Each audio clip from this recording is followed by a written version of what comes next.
Mark in the count. The swing arm now coming back as our countdown continues.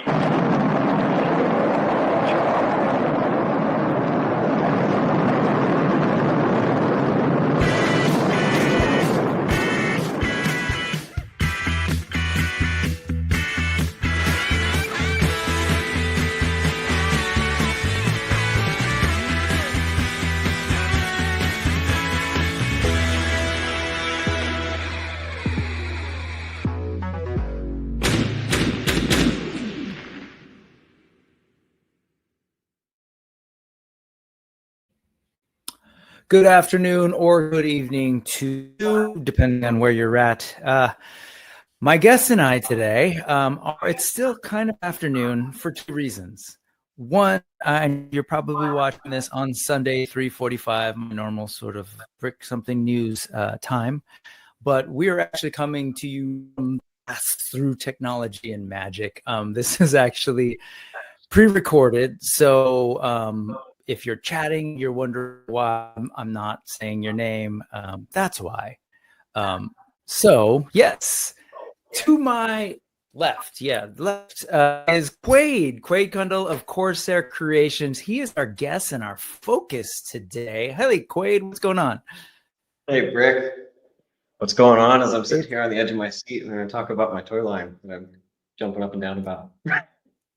Yeah, it's great. And correct me if I'm wrong, is this the sort of first time you're talking a little bit more about your new toy line on a stream? Outside of, a couple of conversations between some of the folks that are just starting to help promote it, this is essentially the first debut conversation of getting into the media. I'm flattered, I'm honored to be able to do that. But so, full disclosure, again, we're pre-recording this on Saturday. This is going out tomorrow, but you're also going to be on Latin Legions tomorrow, I think, before this airs. So it's kind of this funny thing. So let's just say Latin Legions is going to be, Latin Legions is going to be the first, right? So I think is that 3 o'clock, 4 o'clock your time, 3 o'clock my time. Does that sound right?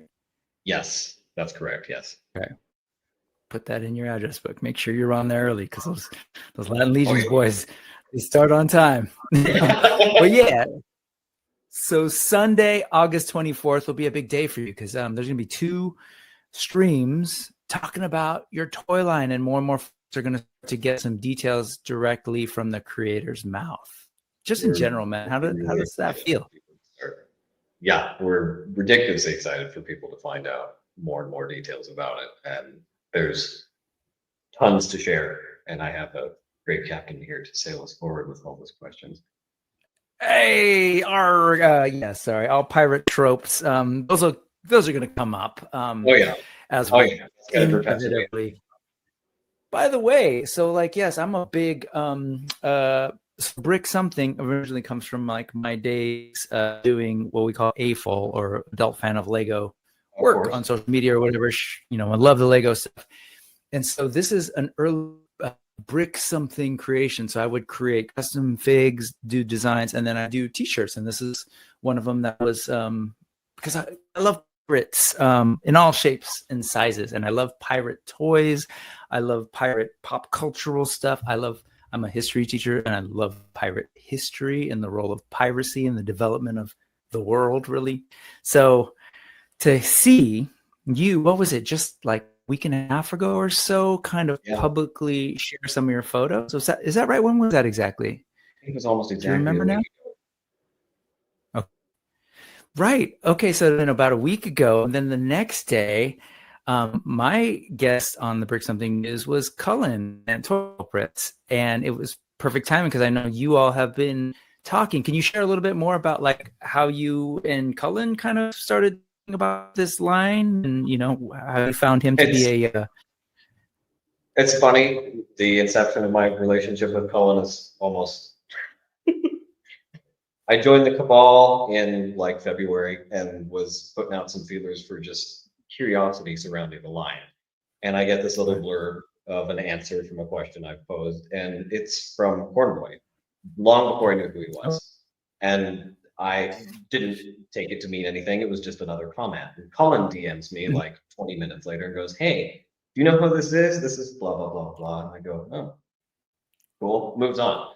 And then a month later, I'm talking to him about designing a whole toy line. So that's literally the thread in the Facebook comments is Colin going, "Hey, do you know who Born Boy is?" And we go, "No." And then my next message 6 months later, "Hey, we've made a toy line. Can we talk about it? And can you help run my Facebook group?" That's amazing. Wow. So yes, shout out to Cullen being like an awesome champion and ambassador of all things for Horsemen and Legions, just good toys, period. Now really working, supporting indie toy makers like yourself. As we were talking before we started, like I'm a huge supporter of indie toys, not just a little bit, but a lot. And in this sort of like modern version of my toy collecting, all of my enemies there. I'm just excited by like, whether it's AWOC or Legends of Ramian or, all of this stuff that we're getting is so exciting to me. And it's funny to think like, given all the toys that we've been getting, there's still some things that have been frankly like criminally underserved, like pirates. Yeah, that was what was interesting is that was the inception of the idea. I joined the Cabal just trying to learn more about the brand. I had never heard of the company, which is ridiculous. I actually have a very similar background to you. My bulk interest in toys started with Lego, and that was my original goal. So I'm very, very versed in that, but the logistics of making that dream kind of evolved long after high school. Yeah. And this company seemed to be redefining what I thought the conversation was. I had no idea that you were able to I thought you'd have to go to college for about 8 years, work on some kind of associate's degree or better, and then go live in the mailroom at Mattel for another 10 years before they would let you design a toy. Right. Clearly. So that was what I observed throughout the Cabal is that, I was really enjoying all these. That's very D&D, the whole universe. And I am not a huge player of that game, but I love the aesthetic that comes with that. And so I was, of course, very interested in where the figures were going. But it seemed to be all encompassing as far as 80s culture goes. I mean, you have tropes that have survived all those 40 years. Oh, yeah.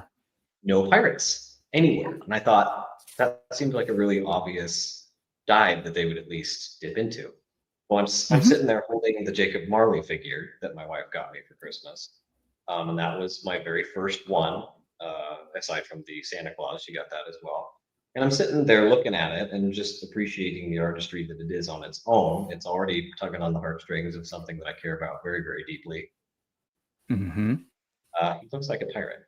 Why are there not pirates? I go digging and digging and digging and digging and digging, and I can't find anything that is fancier than NECA's Caribbean line, and that was how many years ago? I don't know. And they had their struggles with those skulls.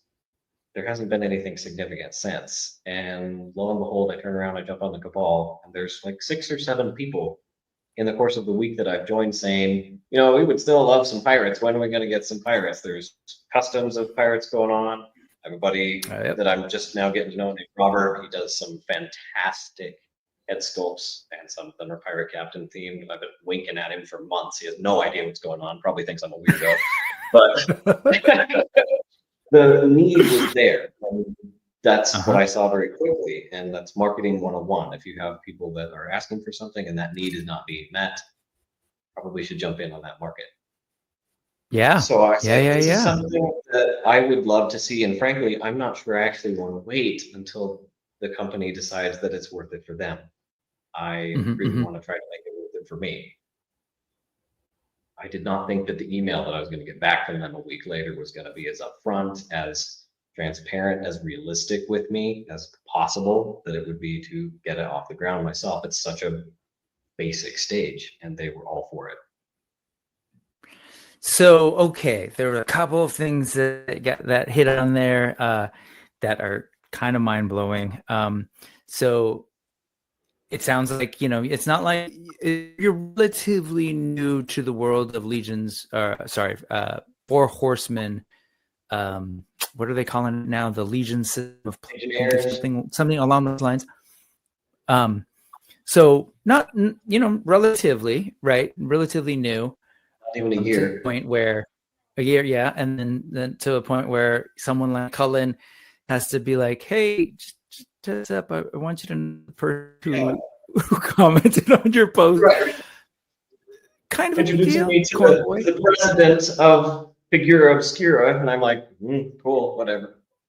And Quaid is this fantastic, jolly human being. I could talk to him all day long if given the opportunity. So good. He has no time for stuff like that, but I've loved working Yeah. with him, and it's been fantastic. But yes, 8 months ago, I didn't know him from Adam. Amazing. And so here you are. We'll talk a little bit about where the idea came from, but you're hitting on pirates. There's clearly like what you're identifying is a gap in the marketplace, to be crass and use. But yeah, it is to a gap in the marketplace. You're seeing people in the Cabal talking about it. I've heard it too. We saw Mythos, and then last November when they unveiled the whole map, and they kind of said like, look, there's more continents, and there was many of us who said, yes, I want to know what those continents are, but a lot of us were like, there's a whole lot of water. And what could be happening on the seas, right? And so, like you said, folks, where's the pirates? Where's the sea creatures? All of this kind of stuff. So here you are. Then did I hear this right? You just emailed and got a response. Is that what it was? It's a cold email, or? What was funny to me is I'm I wasn't even familiar with the website. I didn't know the difference between mysticlegion.com and Store Horsemen. They're not the same thing. If you want to learn about the line, you want to buy stuff, you have another. They just have this little blurb that says Four Horsemen for hire. And I went, what does that mean? And I'm kid you not. I just went, hey, I have an idea. What would you guys do with that? That's basically what I said. Wow. That's amazing. Cool. So, and 2 weeks ago, no, sorry, it was before Cullen, the Tuesday before I spoke with him last Sunday, I spoke with Somya on the channel. We talked about his journey with Legends of the Ramayana. And it's so great that like I'm going from that one that is, they've got figures in hand now.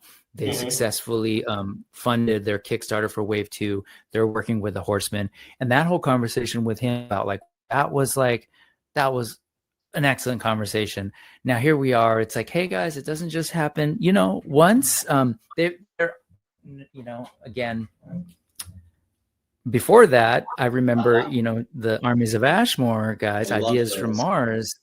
Yeah, Matthew being like, yeah, I had an idea for a thing and I went to the best. Like, I'm a fan of their work. I love classics. I love Legions. Let me hit them up. So they did this. They did Zujitsu. Somya does his line, and now here you are. So that's, hopefully that's some inspiration for like the next couple of great toy lines that might be out there. And I say, yeah. And you chose well. You went to clearly one of the best, arguably best, some would say, in the market. While I was sitting there Christmas morning with that ghost in my hand, I'm just looking over at my wife, and she's like, because I'm emotional about it for lots of reasons. It had been a big year. I mean, we had just gotten engaged and all kinds of things were going on. But I'm sitting there and I'm looking at her and like, if we can't make, and she doesn't really know that I have this ambition. She's aware that it's an interest and she's been supportive of it as a hobby. But up until that point, she was not really aware that I was that serious about making it a career. And I'm looking at her and saying, if we can't make toys like this, I don't think we should at all. And she just looks at me and goes, we? And the rest is history. She's like, I thought we were getting married. I didn't realize we were becoming a toy, a toy company. But that's awesome. My intention to start building a life for us and start it quickly and start building something that was allowing us to thrive rather than just survive. And we've always been adamant about, so long as what's realistic, doing what you love or what you have to. And there's no reason to be miserable at work ever, so long as you belong. That's the spirit. I love that. And so before we get too far, we've been talking for about 15 minutes. If you were wondering what we're talking about, he being Quaid and Corsair Creations are developing their new toy line. Let me go ahead and unveil. Let's see. Drum roll. Let's go maybe here. Yeah. Realms of the Black Tide. Let me zoom in here. Realms of Realms of the Black Tide. So first off, folks, you know the deal. If you've been watching regularly, on the bottom of the screen, you're about to see something come through. There's a URL down there, bit.ly/brick something news, capital B, capital S, capital news. And let's see, over in that corner, you'll see the QR. So that'll pop in and out of the show. If at any point you want to go over there after the show, you can go to a doc and it have links to everything that we've seen. Obviously, we're focusing on one line today, and it's all about Realms of the Black Tide. So I'm saying that now because I want you to go over to Instagram.com/Corsair Creations. Follow now. This is the place to get the up-to-date information. And it's where I first found out about it, seeing this stuff pop up on my feed. And everybody's sort of just like, oh, did you see this? Did you see this? Check this out. And then, the next day, Cullen came through and we spent a little time talking about it. So glad that it worked out. Let's definitely jump a little bit more into the line. I want to start because you kept saying she, we. So Corsair Creations is the company. Who exactly is the company? Like, let's get to know a little bit about. So who are the folks behind the company now? Right now, it's me and my wife, and we're very slowly, Colin's not an employee, but he's jumped in with both feet and really wants to help at least spread the word. And so he's been a really crucial team member who's just getting started, and he's doing what he can. He balances about 40 dozen different things. So he's just wonderful to listen to. He's got great advice on mostly how to keep marketing stuff consistent and concise and clean looking. Smart. But it is me and my wife right now. So I missed that. So that's what I was hunting for. What was her name? Abigail is her name. Abigail, thank you. Because, it's like, hey, yeah, Abigail, Quaid, they are the people behind Corsair Creations. So shout out to her. Let's go back to that story. You're engaged. I thought we were just getting married, but clearly this guy has a vision for something. And we are now, she's like, wait, did I just not just become a partner in life, but become a partner in a toy making venture? I want to start there. Are you both have creative backgrounds or business backgrounds? Like, how does that kind of work? Just for some context. Is she a collector? Any of these things? She jumped out to me when I met her because she's just wicked smart. And I've always called her the book girl. I mean, she's read next to everything on the planet. And while toys is not her background in the slightest, storytelling is. She's one of those folks that, if she's got a book in front of her and she's invested, you can throw a brick at her head and she won't feel it. So she's very, very good at dissecting storylines. And funnily enough, since meeting me, we've both kind of become mini film critics, analyze things probably far deeper than is appropriate, but she's very, very story driven, just like I am. And toy making is another tool to facilitate that. And she never batted an eyelash, well, at me, but not at the at the toy hobby. She wasn't really fazed by it, and that was surprising to me. And so the longer that the relationship grew, the stronger that was, and the more of appreciation she had for how I felt about it, what it had become. And my room looks very, very similar to yours back there. But once I started talking about how much it meant to me, I think it just became a lot more real to her. And it really was just an offhand comment. I'm a huge Christmas guy. It's a big, big deal to me. And I said, there's, for some strange reason, there's Christmas Carol action figures. What's that? And she just buys everything Christmas she can for me. And so one, I'm like, well, there's a reason I want to marry you. And two, you've basically just handed me my next dream. And I don't believe in coincidence. I never will. And we've gone forward with that because it would not exist without her. It's because of both of our efforts. She's had just as much input in conceptualizing and the story. It's just as new to her as it is me, but she's integral to the vision of the line, and it would not happen without her. I love that. I love that.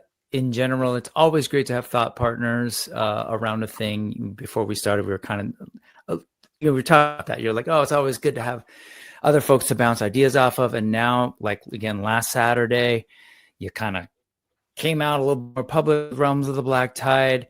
And now you're getting a lot of feedback from a lot of different people, positive. And so let's let folks learn a little bit more about the line proper. Shout out to you and Abigail for making this happen. Shout out to Cullen for the support. I heard you say that Abigail is an avid reader and lover of lore and stories. So I'm assuming she helped you a little bit with taking whatever ideas were and turning it into a story. And you guys, okay, got it. So let's start there. Actually, let me get rid of this for a second and let's get something else going on. Let's stop that screen and let's take a look at this beautiful stuff. So, Realms of the Black Tide, we've kind of already said, it's a pirate themed thing, but it's not just pirates, obviously. It's pirates mixed in with the stuff of legend and myth and fantasy. And so this Realms of the Black Tide, I love it from right from the start. Curious, names matter. How do you start there? Where do you get, because I will tell you, I know I've read a little bit, but it hints to me that there are different places, different worlds at play, maybe different factions of that of the world of realms, right? And then there's this notion of the black tide. And for piracy, the idea of the black, right? The skull and the crossbones, yes, I was telling you earlier, one of my favorite shows is Black Sails. Excellent. If folks watching this have never heard the phrase Black Sails, let alone seen the TV show, you must search it out. I think it was a Stars. Was it Stars? Yes, I think so. Yeah, it was a. And just from the beginning of that show's intro with this beautiful art that they show you and the music, you're like, yes, it sucks you in. So I see Realms of the Black Tide clearly, it's there. I'm seeing skulls. I'm seeing tentacles. So all of that, I'm just reflecting that to you. I know people have their own eyes, but I'm reflecting that to you because I think you've done a great job in the name and then the visual work. And as folks know here, I'm a fan of. Go for it. The name took a lot of thought. We went through multiple iterations of what we were going to call it. And what we landed on was exactly what you described there. We wanted something that was hinting towards more the fact that, the logo itself is not spelling out the end of where this line can go and the confines of where it has to stay. And the black tide, it's kind of like when Stanley went through and decided to have a name Spider-Man. It was just the thing that sounded the best. So Realms of the Black Tide. And I have to give another piece of credit there because it was my own mother who sat down with us, and she loves naming things all the time. She's half the reason any of us animals growing up were the names that they were. So I love it. am not unconvinced to my memory that Realms of the Black Tide ended up in the top 3, and that was one of her suggestions after we had reshaped it from where it began. Well done. Well done, Mama Cundall. Okay, so the black tide, I'm just curious because I'm also zoning in on that. Is the black tide a specific proper noun in your world? Is there a thing that is the black tide? The black tide is, the further we go into the storyline, it'll become very apparent, but the black tide is kind of referring to two things. It's the surface realm at large. There are places between spaces in this world. The black tide is kind of where the overall story takes place. The black tide is also a direct influence and result of one of the existing characters. Okay, all righty. I love it. Before I talk about things that it reminds me of, let's talk about what you've got going on. So, first off, I did say that I love pirates. So I'm a teacher, and there was a period in my career where Halloween was an important thing, and just kind of like breaking barriers between you and the students and sort of showing them, hey, let's have some fun too. So this was 2008. Was blown away by the Pirates of the Caribbean movie. I remember taking a bunch of friends. They're like, "Come on, dude! This looks really cheesy. It's a Disney movie. How good is it going to be?" I don't know. I saw the commercials. Love pirates. I know there's kind of like some weird ghosty things going in. Let's just check it out. And everybody was won over. They were like, "Oh, okay, yeah, no, you were onto something. You sensed something." I really enjoyed the movie, and great tone and everything, but I will say, up until that point, there was kind of a little bit of a stink on the idea of pirates in Hollywood. I remember when that movie was coming out, that was the conversation. Long time ago, long before you, my friend, were on the earth, there was this thing called Pirates of Penzance. That was a major Hollywood flop where they tried to do a pirate movie. And since then, yeah, you're familiar? You've heard this? Yes. Yeah. So for the longest time, Hollywood wouldn't touch it, and then along comes Gore Verbinski and with Johnny Depp in the lead, and taking a beloved pirate property from the Disney parks. Another thing of which I'm a huge fan, and they're making a movie. And so, anyways, this is me in a Halloween 2008. I had a blast, did the whole walk thing. I was going to say, this guy looks like he's had plenty of rum. Yeah, well, not a lot. Anyways, thank you for indulging me on that. Let's talk about things that matter more. What am I looking at? I'm a big fan of maps in the tradition of Tolkien and his maps and, mythos and all of these things. Tell me what's going on here, and what are we looking at? Give us a little bit of sense of what this world is.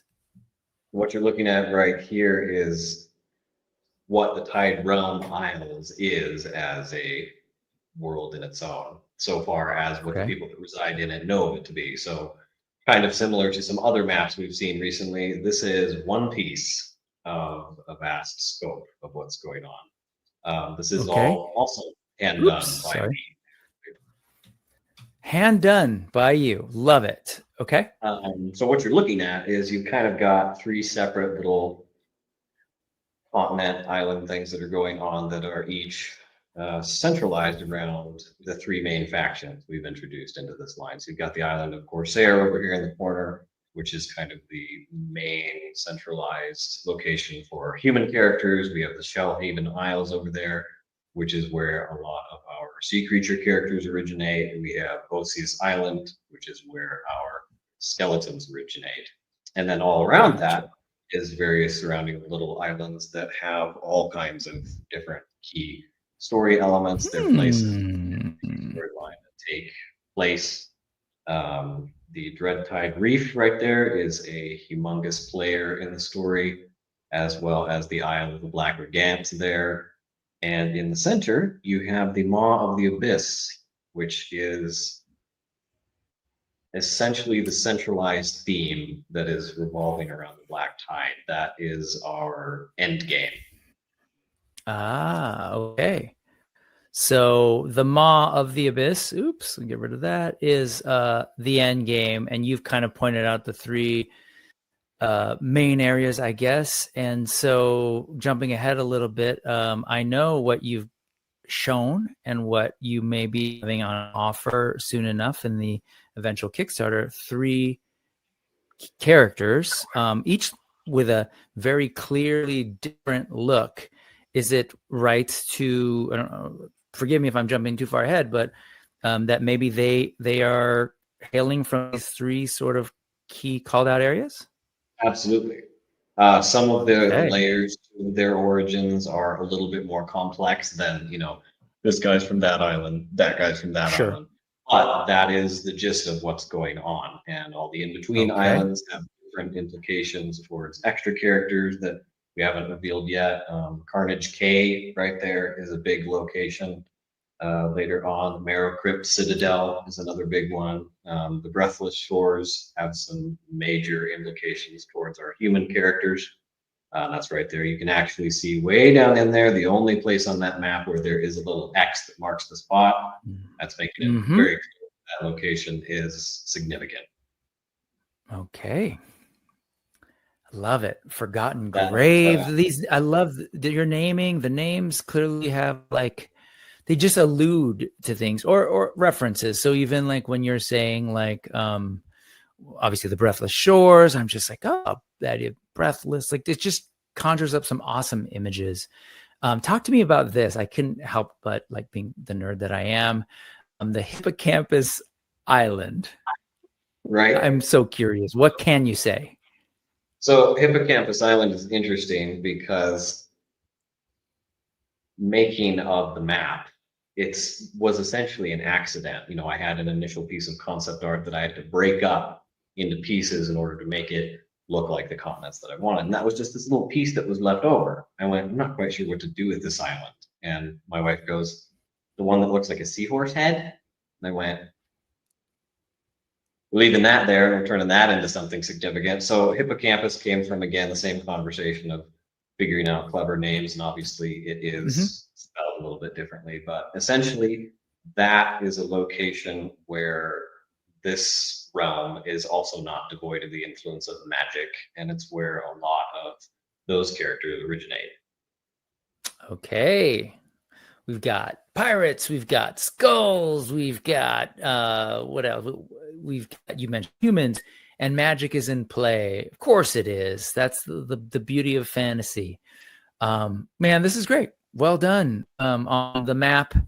And I love all of these. These in particular are like capturing my attention. The roots, I don't know if they're roots or tentacles. They look like roots, right? What you're looking at there is pieces of the Dread Tide Reef, which is, as reefs tend to be, is of course alive. Well, this thing is a little bit more than alive. Okay. This is great. So all of these things allude to like adventure, you know, far off places, scary places, spooky places, powerful places, magic, all of these things. It's great. These are the realms and I love it. And I love the call to adventure, which is very pirate, right? Build your crew because here there be pirates. That tagline is another credit that I have to give to my mother, because she was very adept at piecing together just what the goal of the overall series would be. And that's the entire point and our hope of what this will grow into is, you know, you have pirate captains, as we've unveiled here. Well, a captain has to have a crew. Yep. That is our hope to get to that point. And the entire intention behind the line is for it to be collectible and complete your team. And you don't just buy Iron Man, you buy the rest of the Avengers. And as such, you have lots of factions that have a set group of characters that are meant to be collected there. Yep. And shout out to the creators here, the Corsair Creations logo. Wait, man. Who does all your... Yeah, who does the design work? I know you did this by hand, but like doing the logos, like the logo for the company, everything else, all the visual components here. That's also me. So way down in the bottom there, there's a little tiny, you know, just looks like a scribbling of a pirate ship, something you'd probably see generally on most maps. And that was actually a probably 24 by 16 inch concept art that I had done of one of the characters' ships. And it evolved into something far greater that we're going to reveal later, but that was an initial vision of it. And now there it is, just this little speck on the map. And that was also hand drawn. Awesome, man. I love it. I love it. I love it. So here is the map. Here is the world. Let's get into the realms of the Black Tide toy line a little bit. Let's you know, I was kind of alluding to like pirates and pirate stories. But let's just jump into the three figures that you've since revealed on IG and other spaces now. So we've got the three main figures that you've been leading. Can you talk us through and maybe share a little bit of the story by looking at your three figures? Of course. What we're looking at right now is essentially our main hero character, as heroic as a pirate can be. This is Captain Alistair Morningstar. And his name obviously harkens to some specific themes as well. Morningstar spelled with a U. I kind of laughed out loud at your description of it the other day because it was just so funny to listen to you going, he's grieving, which is accurate. He is supposed to be, he comes with this kind of tortured backstory. He doesn't know who he is, and he doesn't have this sense of belonging that most of the pirates he captains is. He's a leader that was forced into that position by circumstance, and he has this kind of depthful longing for something more than what piracy has become. But since that's what he is, it's all he's ever known, he doesn't exactly feel worthy of the higher calling that seems to be talking to him. Okay. Yeah, and like just like go ahead. Sorry. I was just going to say, design-wise, he was intended to be, you know, fairly tall and broad. You know, he's the typical leader that you'd like to see within a toy line. But we wanted to have some more subtle differences between what you typically see in a pirate captain. So he does not have a giant hat because he's not trying to brandish neither his authority nor his title very widely.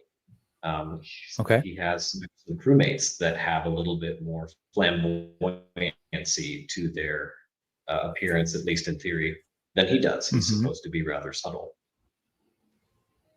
Got it. So like, what's funny is I hear you talking about it. We'll get more into each character and take really good looks at these figures. But as you're giving me the description, you know, yes, I picked up on morning with a U. And that kind of stuff, though, is just like you're seeding in story, and every moment is an opportunity for storytelling. I was at Legion's Con and was able to do intern for a day, and one of my favorite conversations was with Cameron, and he was talking about painting the figures, and he shared like 4, 5, 6 different swords and how each one had a different treatment, and he, in his own way, was explaining that like the different treatment and the finish and the color, all of this stuff, each one was an opportunity for storytelling. Well, this one's what, this is that character. And so you mentioned, you know, everything from he doesn't wear a hat to all of these things. I love it, man. Talk to me a little bit about, like, give us a tease as to what's going on with his eye. Because I know he doesn't have a hat. He also doesn't have that typical image that we get of a pirate. Well, 2 things really. He doesn't have obviously the eye patch and the peg leg, and the hook. I guess these 3 tropes that we got. Thank you, Treasure Planet Treasure Island from a long time ago. But what's going on with this guy's eye? Absolutely, those were things that we went in thinking about, you know, firsthand. Like how much do we want to lean into what people are going to expect versus trying to dive into something a little bit more depthful and surprise people with this line. So we wanted to have a traditional looking pirate without leaning too close on some of those tropes. Things like tricorns and peg legs and hook hands are things that we have intentions for, but we wanted our main characters to not lean so heavily on the things that are expected. So his glowing eye, just as a visual, just for the figure, even leaving the story content out, is quite literally that. It's to draw you in, it's to have you ask questions about what's going on. And it gives the presence of the fact that you're expecting an eye patch and he has something a little bit more going on. What's going on there is in direct connection to his unique weapon that he possesses, which is, I'll get into once we get closer to looking at that, but it is supposed to be synonymous with his accessories, and it leads into who he becomes rather than who he starts as. Shout out to you and Abigail. This is so filled with story details that obviously connect to larger things. Right. And we'll get more into the details of like these photos and I want to like start to talk about them, but I know we'll get there. So this is our first sort of thing. This is effectively our protagonist, I guess, the more human character that we as we're following. Okay. This is essentially our reluctant hero. Alistair is basically written to be this amalgamation of, as interesting as it sounds, of an amalgamation of Aragorn and Optimus Prime in pirate form. Oh, very cool. Oh, the juxtaposition of that just clarifies while also teases. Let's talk about this guy. Squiddy boy here. No, sorry. Karibdus, Captain Karibdus. So Karibdus is, I think, for most anybody who's interested and versed in, ancient sea lore, is pretty obvious where his name comes from. I just thought it sounded ridiculously cool, and I didn't want our tentacle character to have a name that was directly derived from something like the Kraken. So we dove a little deeper and found something that was a little further down in mythology like that, and it rolled off the tongue really, really well, Captain Karibdus. And can I pause you there real quick? Because you mentioned that obvious, but it might not be obvious to everyone. And I kind of alluded to it when talking with Cullen. I was specifically citing the Police song, Sting being the, he was actually an English teacher, as was an amazing bassist and singer. But in one of his lines, I think, what is it? I forget which song it is, but it was one that was tied to Wuthering Heights. I'm forgetting. But there's a line in there, like caught between the Scylla and Karibdus, which is an allusion to Greek mythology, right? So I just want to make sure the folks, again, that it might not be obvious to everyone, giant sea creatures, right? Creatures of the sea. And so you went there and you're alluding to that in your fantasy, right? Spelled with a K and other letters differently. Absolutely. It was meant to love that. Bring the name very, very intrinsic to water, as you can see. And he started his development is the most interesting to me, and we'll get to that. But he completely transformed his inception of what his visual was originally. Absolutely outgrew itself and came into its own later. But he is essentially the forgotten prince of the sea. He has a tragic backstory of rejection and self-perceived redemption, and he's cast into this underwater prison against his will. He sees himself as this purified version of what the creatures of the tide realms should be like and always were intended to be. He is a relative of the original three gods of the ocean, and as such he kind of sees himself as this pinnacle of evolution. So he's looking at most of the other characters as they're inferior, lesser, probably shouldn't exist to begin with. And it's his origins that tie him directly to the Maw of the Abyss. That is his weapon. Has a desire to open that and drag everything that is on the surface back down to the depths and start anew. Wow. Okay. So we've set up two key characters, two key players, each with different motivations. Obviously, our first human character, you said reluctant hero. So he's figuring things out. Let's say this guy clearly has a goal, a purpose, and I love that. It's dark, it's sure, but you also mentioned there's a little bit of sad backstory. So I don't know. That's all really, really cool, especially when we're dealing with monsters on the face of it.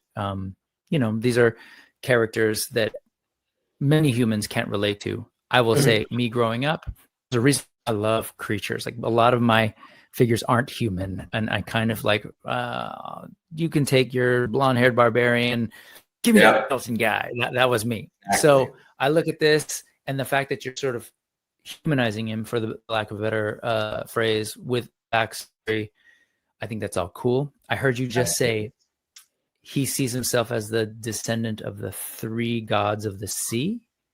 I wanted to echo that. He is a descendant of one of them.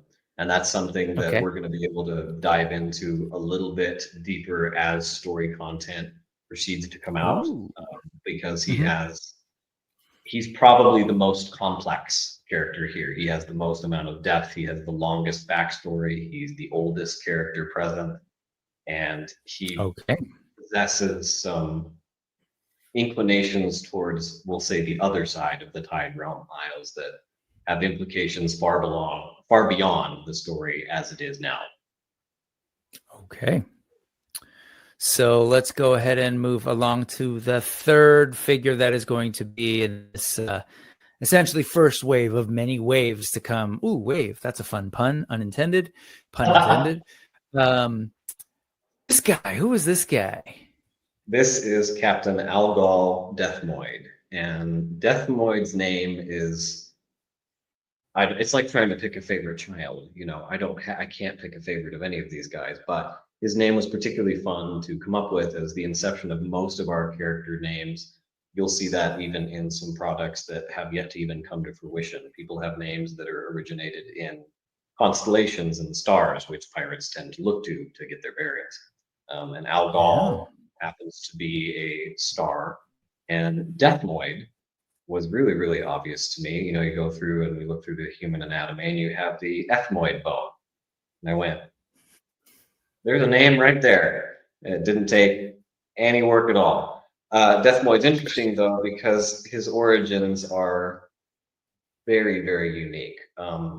We chose to design him the way he is simply for the reason that who is not going to respond to an undead pirate captain? Just as a basic visual, people are going to like that figure.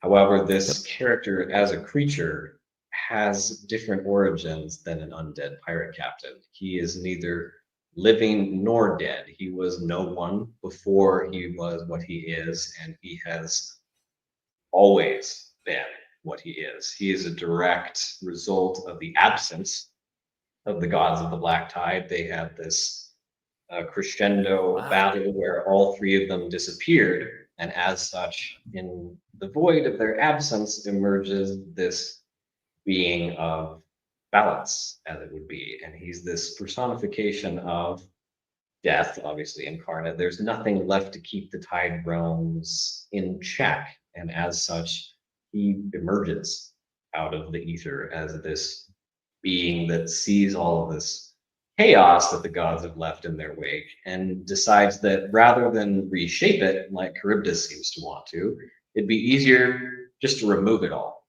And so his desire is to just wipe clean the entire slate. He would prefer for there to be perfect nothingness and just him, instead of all of this raging, crashing, continual chaos that the realm seems to be. Ironically, his weapon of choice in order to achieve this is chaos himself. He has a bit of a blind spot. His only way of removing everything is destruction and entropy as is. So his form is supposed to be suggestive of this in-between. He is not a skeleton by definition. His form is what it is. He has these elements that are kind of zombie-ish and kind of humanish and kind of bone-ish, and the perished, which is what the race is referred to as, are intended to be kind of this godlike being themselves. So we wanted people to have the option to play with it like it's exactly that. If you want him to be an undead zombie skeleton pirate, he can be exactly that. But canon-wise, he's more like a demigod. Wow. Okay. So in that last sort of version, I'm hearing there were three gods of the seas. Yes. They've disappeared. They were present, now they're gone. And that's where I guess our story picks up. You've got these. Yeah, okay. So got it. And then I'm really curious. I don't need things spelled out now, but this is the beauty of the next, couple months as the toy line. If the plan is for to launch as a Kickstarter, as it inevitably gets backed and funded, and you reveal more, the figures get in hand, you'll probably tell us a little bit more of the story. I'm excited for that, to particularly hear how the humans and other living creatures fare in this world where clearly gods exist, and they exist, but then they've disappeared. Now we've got this three-part, I guess, struggle between these three captains that we're following. And I really love when a story isn't good guys, bad guys, go, because there's a distance that can go, and then sometimes you just kind of keep going by going like, okay, He-Man beats Skeletor, right? Oh yeah, here's what we very much precisely. One thing we very much wanted to avoid is, you have all these wonderful tropes in the 80s that everyone responded to for good reason. But another trope you have is that, they were an extended commercial, and as such, they are still toys fighting. And what do you want people to do with these? We've got good guys, we've got bad guys. They fight. That's what they do. We don't really want this storyline to revolve around the same thing that, I am big on Transformers. But if you watch G1, you go back and every single one of those episodes, you've got the same status quo. Megatron wants something, or he wants someone dead, and that doesn't work out, and Optimus comes in and kicks his butt, and we do it over again the next time around. We wanted to have a conflict that was perpetual without being repetitive. So that's where the inception of the gods came from. We wanted this deeper layer for everyone to have this kind of existential question surrounding them and have this piece of origin that they can neither grasp nor fully tame.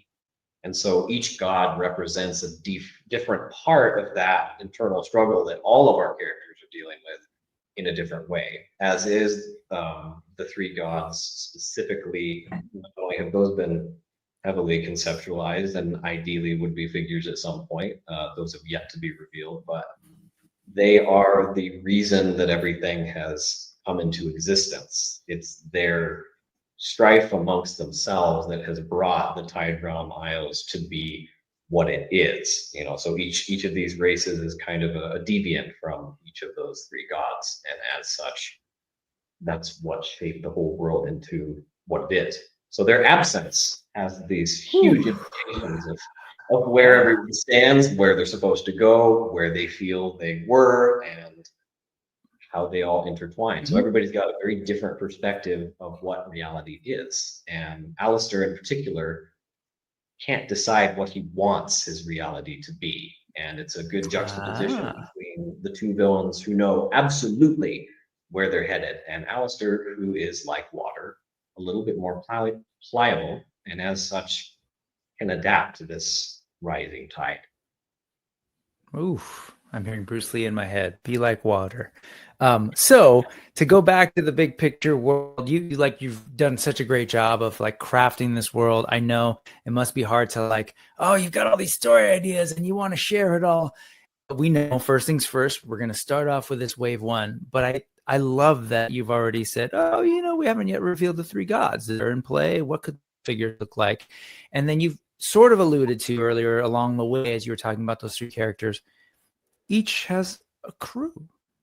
There are peoples, and I imagine these crews and these three different factions, if you will, for lack of a better term, the only beings and peoples in this world. So you've really set up something that could go for a long time, and I'm really excited about it. Let's go ahead and talk a little bit. Yeah. Along the way, you said it, and I went, my eyes lit up. So if anybody wants to go back and see that on the replay, you said, this is just one piece of the yada yada. And those two words together when talking about pirates, I couldn't help it. Huge into One Piece. I love One Piece. I was curious, is that at all, it's just your radar, not necessarily influencing you, but is that something you've explored at all, or not so much? There's probably going to be some tropes that leak their way through into the storytelling just by natural progression of the aesthetic and how piracy of storytelling tends to go. But that is actually not something that I have dived very deeply into my personal life. And this is pretty heavily influenced by everything else, that's for sure. Okay, good to know. So that's the first thing I'll throw at you in terms of like the larger pirate context. I already talked about Pirates of the Caribbean, kind of alluded to Treasure Island, which really at least here, in the Western world, as far as that story really caught a lot of people by imagination. This is the time before the internet, folks, before YouTube, before television, before radio. There were these things called books, and people would look at them and they'd sink into these awesome worlds. And the idea of adventures on the high seas with pirates, and so much was laid out by that. Of course, there were real world actors called pirates and piracy, being renegades of the sea, going up against things like East India Company, all historical, alluded to in Pirates of the Caribbean. But that stuff captured a lot of people's imagination. Then fast forward to more recent things. I just want to throw different things at you. Oh, by the way, don't worry about the One Piece thing. It's only been on for, you know, what is it, 90s? So yeah, almost beyond 2 decades now. It's still going. There's almost 2,000 episodes of anime and way more manga for you to eventually get to. I'm famously, I've heard it here a lot, I'm on 1009 and sort of a pause for a second. My child and I are super into it. He's into the trading card game. But I think it's really cool. What I appreciated about it, I hadn't really thought too much about like how other parts of the world might use the idea of pirates and pirate crews and piracy to explore themes, human themes. And the Japanese version, Oda's version of piracy and this world of the great pirate era is fascinating. So it's very different. It's some people, oh, it's so lighthearted. It's like, actually, it's not. It's perfectly manga. It's complex, right? It's light, it's dark, it explores humanity. But anyway, that's One Piece. You just said it, and I went, oh, he said the thing. The other one, Dark Water. That was a thing. Are you familiar with Pirates of the Dark Water? Yes. Okay. That was it all something that was on your radar that you've seen, or is that also kind of something that's? It's peripheral, but it is an influence. I've not only have I had people mention it, just talking about the inception of the line, but it's something that we have our eye on. Specifically, you know, if we have fans that want to see.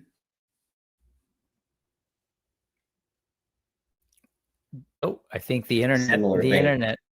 That show influence. We want to make sure to fill those needs if that's what people are looking for.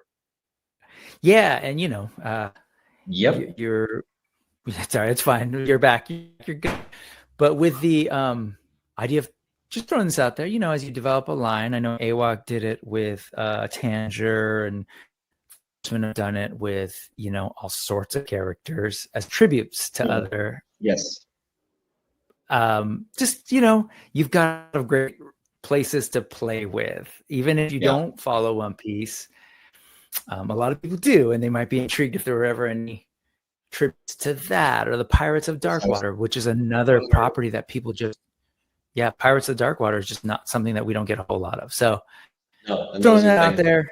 We want to keep on our radar. If there's a demand for it, you know, we have the storyline that we're pursuing, and that's going to be our most heavily, you know, focused IP. But when it comes to things that people would like to see and like integrated into the line, there's not much reason not to be able to explore concepts like that in the future if the line was successful.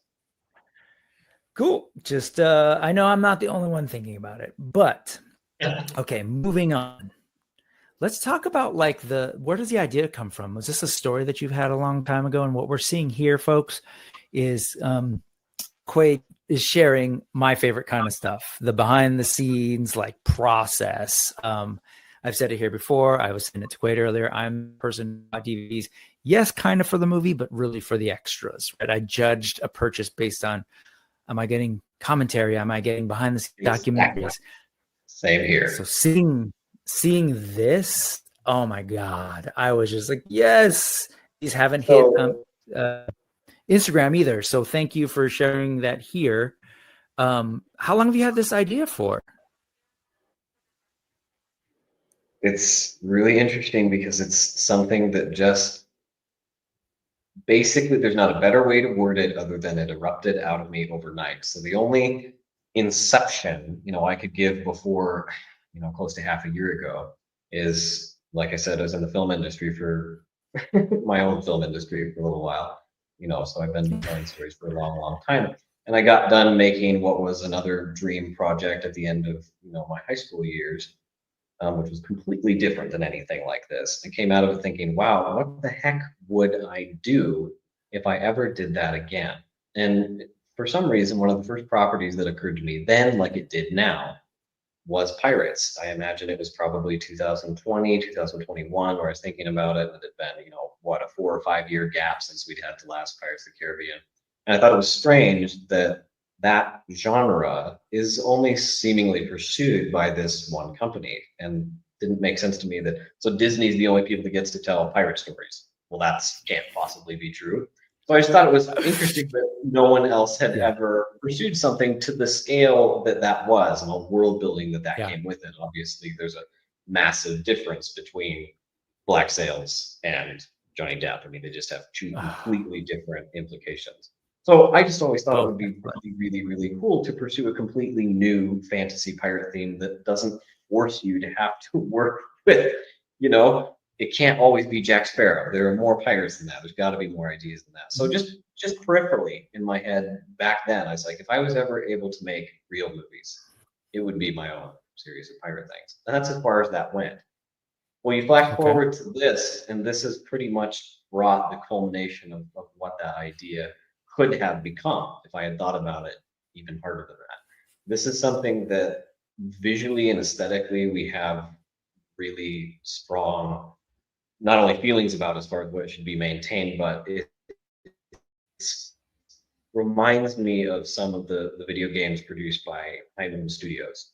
And they did some really, really great visual work bringing characters and stories like that to life in a unique way that a lot of places didn't do. I think this property would survive really, really well in the video game world. That's another conversation, but visually it's just supposed to be extremely dynamic and extremely dark. And the aesthetic communication of the characters, like we were just talking about before, is meant to tell a story in its own.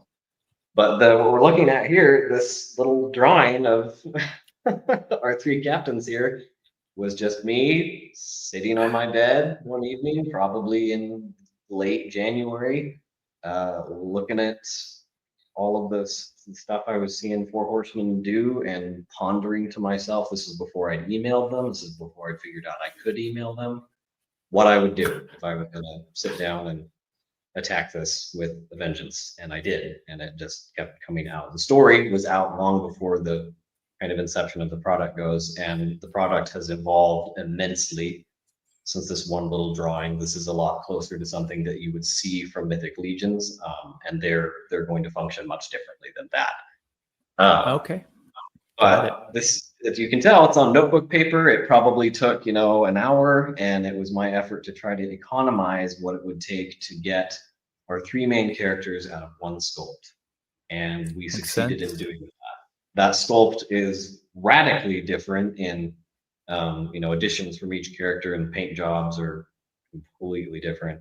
But that was the best way to economize getting the most out of the tooling, which is very, very common for the whole practice. And that was something that I don't know if it necessarily surprised the Horsemen, but I went in expecting that. I went in with that knowledge that that would be what we'd have to attempt to accomplish. And so I think this kind of accelerated their thought process of where I was headed with it. It was very, very clear that I didn't just have, here's a cartoon character that I'd like you to make an action figure of. This is a drawing on notebook paper. It's not really very professional, but it signified that I was thinking how these objects would function in real time. And I don't know if that's what got them to take me seriously. I know they would take a potential job seriously no matter what, but they were responsive. They were very interested in what was going on just on a personal level, and that shocked me.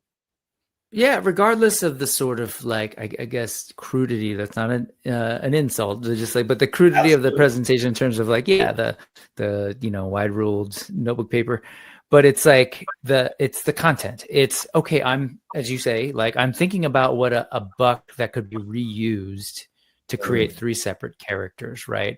And yeah, I'm sure that helped them, as you say, accelerate. So this is really just conceptual. It's really early, as you're saying. This is not necessarily reflective of where you ended up. And then you're even so far, you were like, also, I guess you switched over to the graph paper because, more sophisticated. But then you're like looking at things like the overlays and stuff. And I know you already mentioned that figure obscura, Jacob Marley, with that.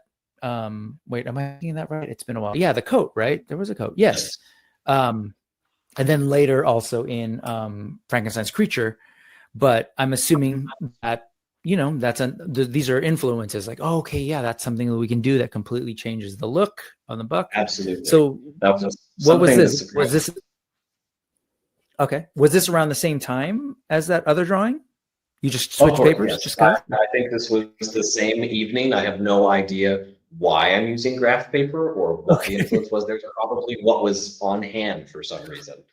And Jacob Marley was a huge design influence of how it would function. So I have no interest in disrespecting a fellow toy company for any reason ever. But I do have a very big complaint when it comes to products like, for instance, Diamond Select's Saruman. So all of his clothing is entirely molded out of the same material the rest of him is. It's also not sculpted to allow for any movement whatsoever. He's basically wearing a traffic cone to work as his robe. And so he's completely hindered.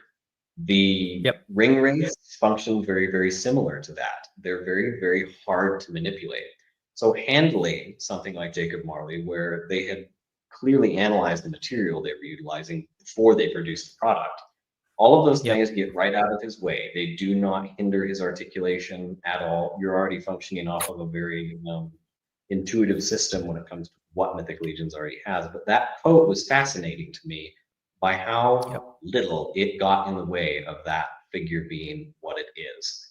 And we were very, very confident that they would be able to achieve the same effect with these three guys. And we are not disappointed in the results. So you can see that these little drawings here are just, they're very, very crude, and they're, suggestive of just the fact that we can get two different coats on these guys, hopefully to optimize different layers of differentiating the two. We've got a good guy coat, we've got a bad guy coat.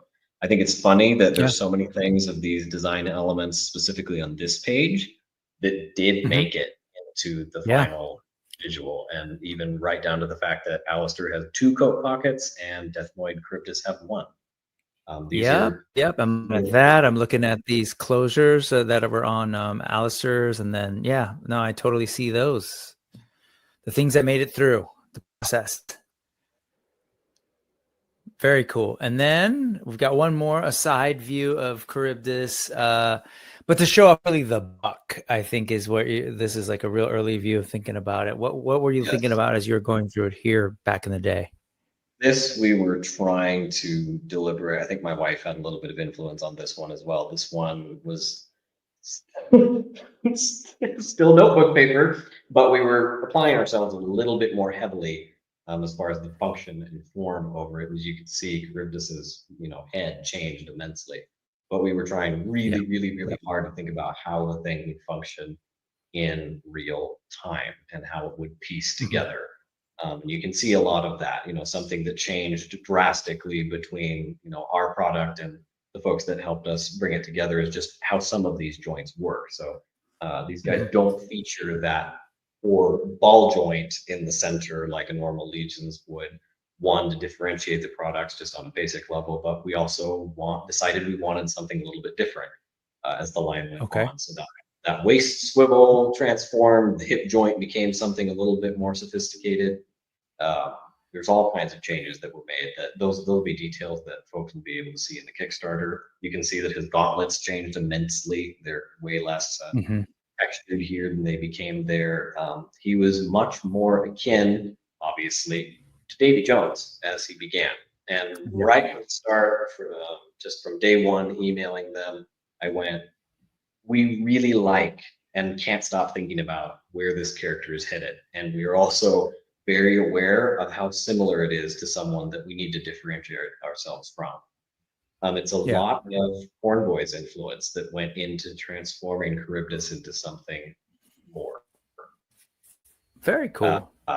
When it came down to the final pass of what I submitted for the art, that was all on my end, but just verbally, Horn Boy made some really, really good suggestions of how to evolve him into something less akin to what Disney utilized, and he became something entirely different, and I'm enthralled with him. Yeah, and I mean, we can't help but be influenced. I know there's always been this mythical quest for originality, and I think Joseph Campbell's work that Lucas famously looked at around the hero's journey showed that like we actually have way more in common, even in terms of the things that we long for and think about since the beginning of humanity, like our myths and our stories. Like you can see those patterns. So yeah, of course you're inspired by Pirates of the Caribbean, Davy Jones, and then through conversation, which is really fascinating to me, with your collaborators, essentially, you're working with to bring this toy line to life for Horsemen, what they can then infuse, and this is like a nice back and forth, and we end with a truly like a unique character in this unique world. So I think that's really cool. Really surprising, and then the longer it went on, the less surprising it was. But it was a really intuitive and collaborative process that was very complementary. Generally, if my brain was headed in a certain direction, CB was probably either already there or headed there, and he would come back with some input that we would turn around and implement into the next point of the design phase. He just was a really, really, really big help. He had so much input that became invaluable to the development of what it was. He was never, insistent upon anything that it had to suddenly become his vision. But that's what I mean by intrinsically collaborative. It was complementary at every stage. There was not a single point where, not only did it feel like someone was trying to turn it into their own idea, but they were dead on the communication that the characters already headed.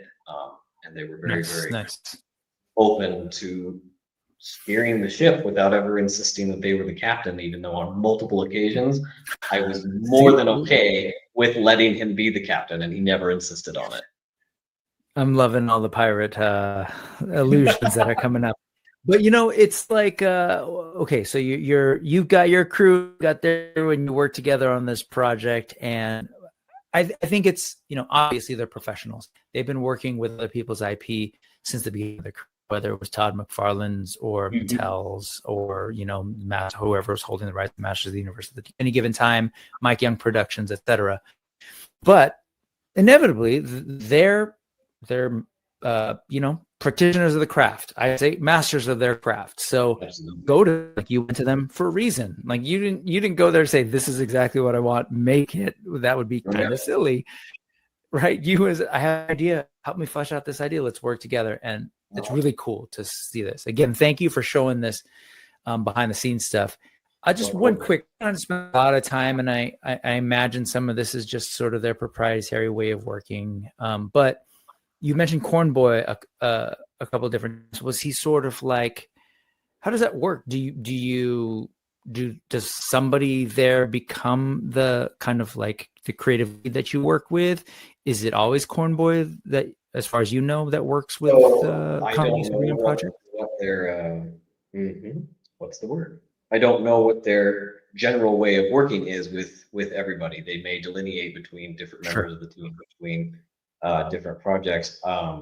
So far as what was inferred, it seemed to me like Corn Boy liked to be the liaison, and he took the head on this one. He was the very first email response I got from, which is why I was very, very astonished. By that point, by the time I shot the email out, I knew vaguely who I was talking to, but as the project develops, you get to know who you're working with, and he very quickly became a real person. We had a video call or two to hash out some more ideas, and like I said, he's basically like talking to Santa Claus. It was like working with another big kid that's just as excited about what you're doing as you are, and I'm fairly confident to take that as a compliment, because he's just insanely awesome to work with. And so I don't know what their standard procedure is for independent work like that. But that's how it went for me, and we were very, very glad. We had correspondence with some other members of the team, and I got to know a little bit of the folks that work behind the paint masters and stuff like that. But I think on average, they prefer for that stuff to be kept in house, and so I don't talk a ton about what that process is like, but I can certainly recommend it to anybody who's trying to get something similar off the ground. I doubt they need more to do. But they're fantastic at doing it, so I'd hit them up. That's awesome. Thank you for sharing that. And Corn Boy is an excellent human being. I feel super lucky that on my first Legions Con and Intern for a Day. I got to interact with him very briefly at Intern for a Day. But then at Legions Con, he's walking around looking at everything. And I was working at the AWOC booth. He comes by and he's like, "Hey, these are great. What's going on?" And we got to talk. And like he was a fan. He's Corn Boy, obviously, with his pedigree. But he's like, "Tell me about this." And, "Oh, this is great how you worked it out." So just such a wonderfully, like, he's a fan. He's super humble. He's not like, "Oh, I'm Corn Boy." Oh. And to hear like the way you guys work, it's great. His name around ever at any point. There's no ego that comes with him, which he could easily utilize if he wanted. But he's just as jolly as can be, and we couldn't have had a better collaborator. We had lots of input from lots of different parts of the company, but it was, for whatever reason, he acted like he was in our head. He knew where we were headed. Okay, I love it. Yeah, you got a good point person. That's excellent. That anyone there would have not been a good point person, but Corn Boy, definitely, man, he's got a lot of work and a lot of experience under his belt. Okay. Let's talk a little bit more now about these figs. Let's take a closer look. And again, I want to remind folks that this is pre-recorded. So if you've been chatting away and asking questions, again, we're not going to be able to get to them today, but after this show finishes, in the comments, I think it would be great if you had questions or comments. Give Quaid some feedback, and give Quaid and Abigail some feedback about what you've been seeing, what you've been hearing. Ask the questions, right? If something he mentioned earlier triggered, like, "Oh, what about this?" And I'll definitely follow up with Quaid, like, "Hey, people have these questions." The good news is there's a runway, right? So this is a preview of what's to come. There's a Kickstarter coming. Today is a big day for them. On Sunday, like between Latin Legions and here on the Brick Something channel, there's clear opportunities for people to go and watch some videos and learn about them. And that's going to happen. He was saying you got like 4 or 5 things like booked. So the next, I'm assuming, couple of days and couple of weeks, you're going to be on a couple shows. Yes. Do you want to go ahead and share some of that so that people can maybe just go follow them and make sure it's on their radar? If you've got them, I know that's a weird one I put on you. How about I'll say that, and then maybe towards the, let me see. We could also do it on the Legions Ladies podcast Thursday, and then, like I said, let's see, like we just said, we've got the Latin Legions tomorrow, and then there's one more happening Tuesday evening, and I cannot quote the person's name off the top of my head because he gave it to me once, but I can probably get that out there after the fact. And I'm pretty sure that'll be Tuesday evening. So I think it's counting today. It's the 4 anyway. Let me know, and I will put that on the community channel and put those in the links too. Again, for folks, if you're following along, you'll see the URL and you can go there. And then who else you said? I know that there are a couple other people with some inquiries in the future. So like next month, we've got some other folks that would like to sit down and talk about it some more. So this is not the last you're going to hear from Quaid about the Realms of the Black Tide. You're going to be hearing about it, and great. You go over there. Maybe if they're actually live, you can go chat with him, ask your questions. And then after that, eventually at some point, November 7, 8, and 9, we get to meet in person because I will be at Legions Con. You're going to be at Legions Con. You're going to have a booth, I'm assuming, a table? Yes, correct. Awesome. Do you have a sense of where yet? Have you been given like a position quite yet? So currently, I'm not actually 100% sure how much I'm supposed to talk about when it comes to that. So what I can say is that we're still working on placement when it comes to that. But the fact that we're there at all is very much a miracle in itself. And that's a story that I can probably tell once we're at Legions Con, because it's fair enough. Amazing. Okay, well, Legions Con, as people know, is the place to go and check out some of the coolest toys. Obviously, Four Horsemen stuff. But on top of that, a little selfishly, spiritual toys, right? You're going to talk to the Brutal Realm people. They're going to be there. You're going to talk to the from the Realm people, Jorge and Carlos. Great stuff there. I'm assuming Galactic Valor will be back because they were there a couple tables away from us. Meta Travelers, right? All of these folks, Wade from Unparalleled Universe and his Odious line. It's just like an ongoing list of indie toys. That's how awesome the Four Horsemen are, right? They do their stuff, but they realize, like, you know, rising tides lift all ships. Wink.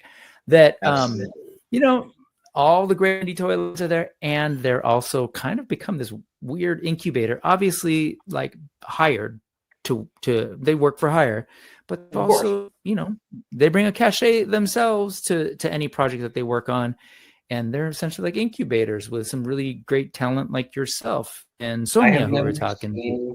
I've never observed a company that has the level of generosity is kind of a weak term for what they're doing. There's not very many companies that are offering from the pool of resources that they have to get the little guy like me, figuratively, literally speaking, out there on the ground, hopefully running when he lands, because they have this not only plethora of knowledge and tools at their disposal, but they have a vision and a design communication that's extremely unique and extremely high quality and is recognizable, is what people are generally looking for. And to me, it's kind of hard to see why anyone would go anywhere else at this point. They're knocking it out of the park. We've got lots and lots of other sculptors that also have this phenomenal tact to engineer things that work. Some of the Savage Crucible stuff I've seen, I can't figure out. Engineered it to do what it does, and it's fabulous. So the amount of talent that we have in one room at something like Legion's Con it's probably a wonder that the building doesn't burn down. It's great, especially for someone like me who like traffics and the indie toy stuff. One-stop shop. A lot of great friends that I met online show up there, and we can kind of meet in real life. So it's going to be cool seeing you there in that mix. I know for a fact the next couple of months, there are going to be people who will be looking for you and these prototypes, because these prototypes will be there.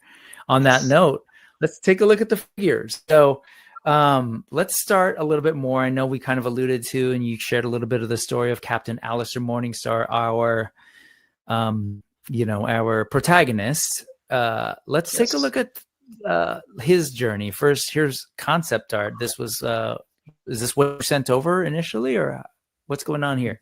This is something that was sent over, and it was closer to, he'd gone through a design phase that had him a little bit, as you can tell by the hat he's wearing, that he started out a little bit more flamboyant than what he became. And as I iterated before, we decided to walk away from that whole idea. But the rest of everything that's on him kind of survived by the end. It got, defined in something more depthful and more realistic. And once Cornboy came in, they brought in some more, story communication throughout the sculpt. There's actually, when it comes to the belts on each of these characters, they are wearing their lore. And so even on these initial photos that you can see of these characters, there's detail that's not coming through until we have they're paint masters, so we're not able to do an exploded view of the product, but we will have shots of all of the details in each of these pieces for people to take a look at, because there's a lot under that coat that's fun to look at. Oh, so good. Layers, peel them back. Okay, so this is the artwork. I love it. You're communicating the character, or at least a version of the early version of the character to the Horsemen, and then this is where you arrived. Holy, just that. I'm sorry. Just from here to here is so fun. Right. So tell us about what we're looking at here. This is the loadout, and anything you want us to focus in on, or everything. Let me take a look. Oh, okay, gotcha. I wasn't sure what picture we were looking at yet. So this is, the full loadout of the Captain Buck, essentially. So each of these three characters share the torso and the upper arms and the upper legs, and some other minute pieces in there to help them function. But Okay. on average, everything else is unique to each character.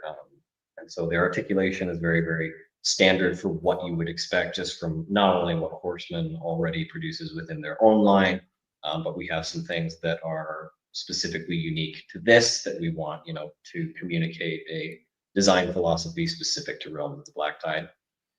So he Okay. has 5 sets of hands. You've got fists, you've got relaxed hands, you've got gesturing hands, you have horizontal and diagonal hinged wrist gripping hands. And then Okay. Alistair is unique because he features 3 weapons rather than the other 2 feature. Specifically because his glowing blue sword there is very, very, very pivotal to the storyline, and is, of course, tying in intrinsically with his eye that's going on there. Yep. Love that. There's this relationship between his eye and his massive blue blade. Now, does the blade get sort of stored here in this front? So he has storage for, I can't remember which photos showcase that. I know that they do. Oh, wait, that's right. Sorry, you're right. We will see that. So here we go. This is There we from go. behind. So there's some weapon storage here. So that is for the, I don't know why I'm just calling it the glowing blue sword. The glowing I was going to blue ask, sword does it have a name? Yes, the glowing blue sword is deemed the Eye of the Storm, and it has some origins related to the gods themselves. The fact that it comes into Alistair's hands is extremely unique, and that's a story point that's very, very cool and unique to him. It's an object that's actually transformative. The sword is a final form of what it starts as. And so, yes, he has a big old scabbard on the back for that giant sword. And then he also has, which is not in these pictures, but will be later. I think some of the pictures I took recently anyway. He has place for his cutlass there. And then that little pouch on the front of his belt is storage for his pistol. I see. Okay. So this is for the Eye of the Storm. Great name. Again, shout out to you guys. I don't know. Was that Mom again? Dang, Mom. That one's me. That one's me. Okay, good job. Good job. This is for the cutlass? That is for the pistol. And so one of the details the pistol. almost impossible to view from these photos is there's a place to store the extra golden cutlass on the side. Got it. Okay. So there's the back. Let's take a look at the side view. Man, this is really great. And you mentioned this before we started, but these are all this guy's photos too. So you're getting a lot of like putting in that sweat equity between the concept art and the storytelling and the early versions of what articulation could look like, maps. And you're like, I'm going to take these photos too. Well done. Like we see what we need to see. Yeah, it's definitely a case of a little bit of a one woman army going on here. There's a lot of blood, sweat, and tears going through, 2 or 3 people trying to get this to work outside of all the fantastic people at the studio bringing it into life. Alistair's interesting because we'll be able to probably talk about those photos later at some other stream at some point, but his color palette changed immensely as it went on. And the initial photos that were sent of his paint master were radically different than what he became. And this wonderful, depthful, kind of dirty brown and this bright gold that you're getting on his coat was something that was, an aesthetic we wanted to translate all the way through him from top to bottom. And that gold is particularly pleasing in person. It's a wonderful, rich color. Even though he's so muted in color palette, those pops of metallic, which each of these characters have their own metallic paint apps unique to them. So Alistair's functioning on gold, Deathmoid is functioning on silver, and then Karibdus has these pops of copper, which really, really bring out his blue tones. We're extremely pleased with their color palette. As you can see, his hands, he has multiple rings on each thing, which we wanted to maintain so that it didn't appear that he's unsure of himself. So he feels kind of bonded to piracy, not unwillingly, but he feels like it's an identity that's bit of a burden. a depth that he isn't sure he wants to go. So he's this one piece of bling that he's got, or these rings on his hands that he's collected over the years that aren't just treasure. They have meaning to him, but they're meaning that he's never expounded upon to anyone. There's things that, you know, he hasn't told his crewmates of why he carries. Love it. Every little detail that sort of hints at story, whether it's just backstory that kind of enriches the character that may never get explored, or potentially things that could actually play out in the story's events. I think that's cool. Almost for those everything keeping track is intended to be explored at one point. Every item that's on these characters' person, whether it's sculpted or accessory wise, does play a role in the story. Love it. And he did say, for those keeping track, One Piece again. But I will say the leather work, this right here is fantastic. The grain of the leather, the way they're able to get the different tones of the dark and the light. Absolutely. Surprise. So no surprise of the Four Horsemen, of course. Not at all. One of the questions that we've gotten extremely frequently, especially in the last 48 hours, is the juxtaposition between, you know, I cannot quote off the top of my head what the material is that allows for coats of that nature to be flexible. I used to know what the polymer is, and I can't remember it now, but between that and soft goods, you know, we've got the wired fabric things that Horsemen's known for.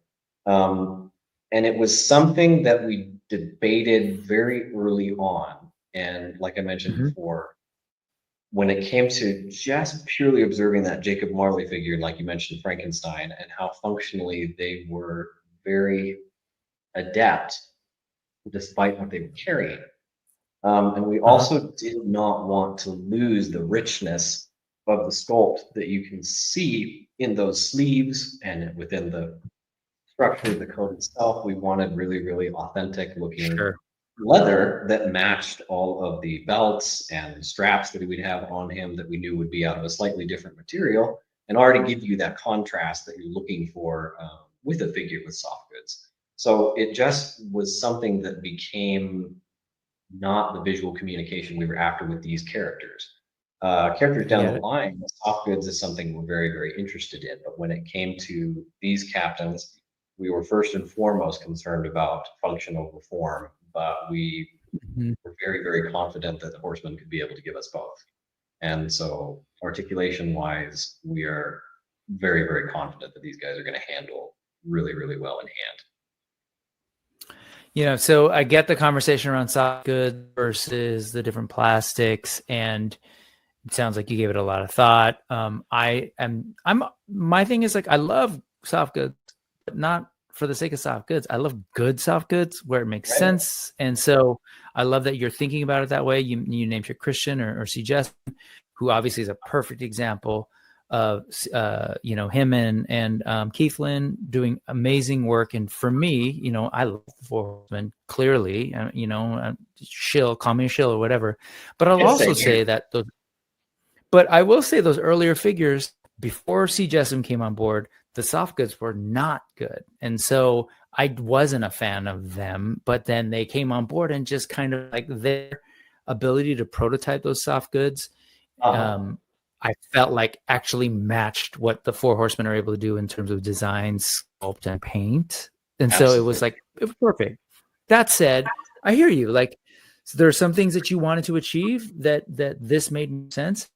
I know, like, again, I'm admiring this leather work and this grain. You wouldn't be able to get that same, I guess you could probably source it, but that same sort of weathering and even that shine that feels like leather would just be really had a aged quality that we really, really wanted with all three of these figures. Been on the sleeves for sure. Difficult to achieve when it came to soft goods. Obviously, I've handled lots of Horsemen's products as is, and they do a very, very good job of integrating those pieces into the figures as is. But just handling them on my own, I saw a different use for that medium when it came to other products than we did with these ones. And I'm enthralled with the result. I was stunned about how they were able to get that leather to look exactly how we were hoping. Yep. And I can't wait for people to be able to handle them in person and get them in more dynamic poses, because by the nature of these prototypes, they're delicate, so they're not able to get the range that you would out of a production figure. They're paint masters, so you need to be careful while handling them. You know, even in some pictures, you'll be able to probably make out some of the places where, you know, the paint just has a natural wear just from being handled differently than a production figure would. But articulation is a huge deal to me, just as a consumer.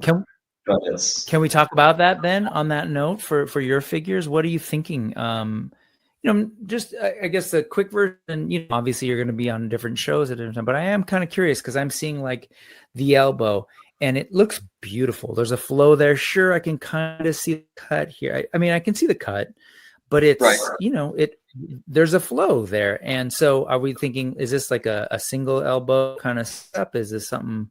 So the captains specifically are engineered, you know, because we debated on different elements, you know, just for a base buck, you want to try to maximize, you know, not only as much real estate with the pieces that you have as available, but, you know, how much articulation can you get out of that $1. However, you have to analyze the role that particular mold is serving. And when it came to these captains, it wasn't required that they be, you know, they're not Spider-Man. They are ninjas. They're not needing to articulate the same level as, you know, an acrobat. However, it's very, very, very frustrating to work with a figure, no matter what nature the character is, that's restricted. We were not concerned about whether they would be restricted, but we did have to make some decisions about what joints to prioritize over other ones. So these particular figures don't feature something like a butterfly joint, simply because there's no reality where it would really be necessary when it came to these captains. But they do have things like an ab crunch and a 360 waist swivel, and they have a thigh cut. There are things that are, you know, kind of standardized for legions that I wanted to push the articulation a little bit further so that you could get things that were more dynamic than a form like this would initially suggest. So you do have things like, you know, a single jointed elbow, but we were very, very adamant, not only about the proportions that he retained so that everybody feels very tall, very angular, but so that sculpt would flow with the articulation rather than hinder. So we didn't want a point where, okay, you don't want to bend the elbow past this point because it breaks the sculpts. We weren't interested in doing that. So especially when it came to the legs as well, they're very, very seamless when it comes to how they bend. But like I just said, these characters are not required to do the same things that we have plans for other characters that have, you know, different forms to them to be able to do. We are very interested in things like double jointed elbows and knees. These particular characters had a different design aesthetic than we had in mind. So the whole design philosophy surrounding the articulation is going to be quite unique if the line is allowed to progress from character to character. There's not really when, not if. Yeah, when the line progresses. People reminded me all that all the time. No, for sure. And that completely makes sense, because again, I'm nodding largely because, like, if I'm wearing a huge leather coat, there's it like that limits your movement. Even if I can bend like a butterfly in a heavy coat, not so much. So, like, you know, there's that absolutely makes sense to me. And so that's cool. I love that you're thinking that way. I am definitely partial to like a ball jointed way and do a bit of these things, but it doesn't matter. Like, I don't love that just because, like, I love the total figure. So if it makes sense, you know, even with Sumya's stuff, it's a way so, and it's great. I get other things that I love about it, but I would say foremost, again, I can't escape it. I'm hearing you talk articulation, and I'm flipping through these images to kind of like highlight those areas as you're talking about them. Like, I got stuck here for a second. Like, damn, those are good looking boots.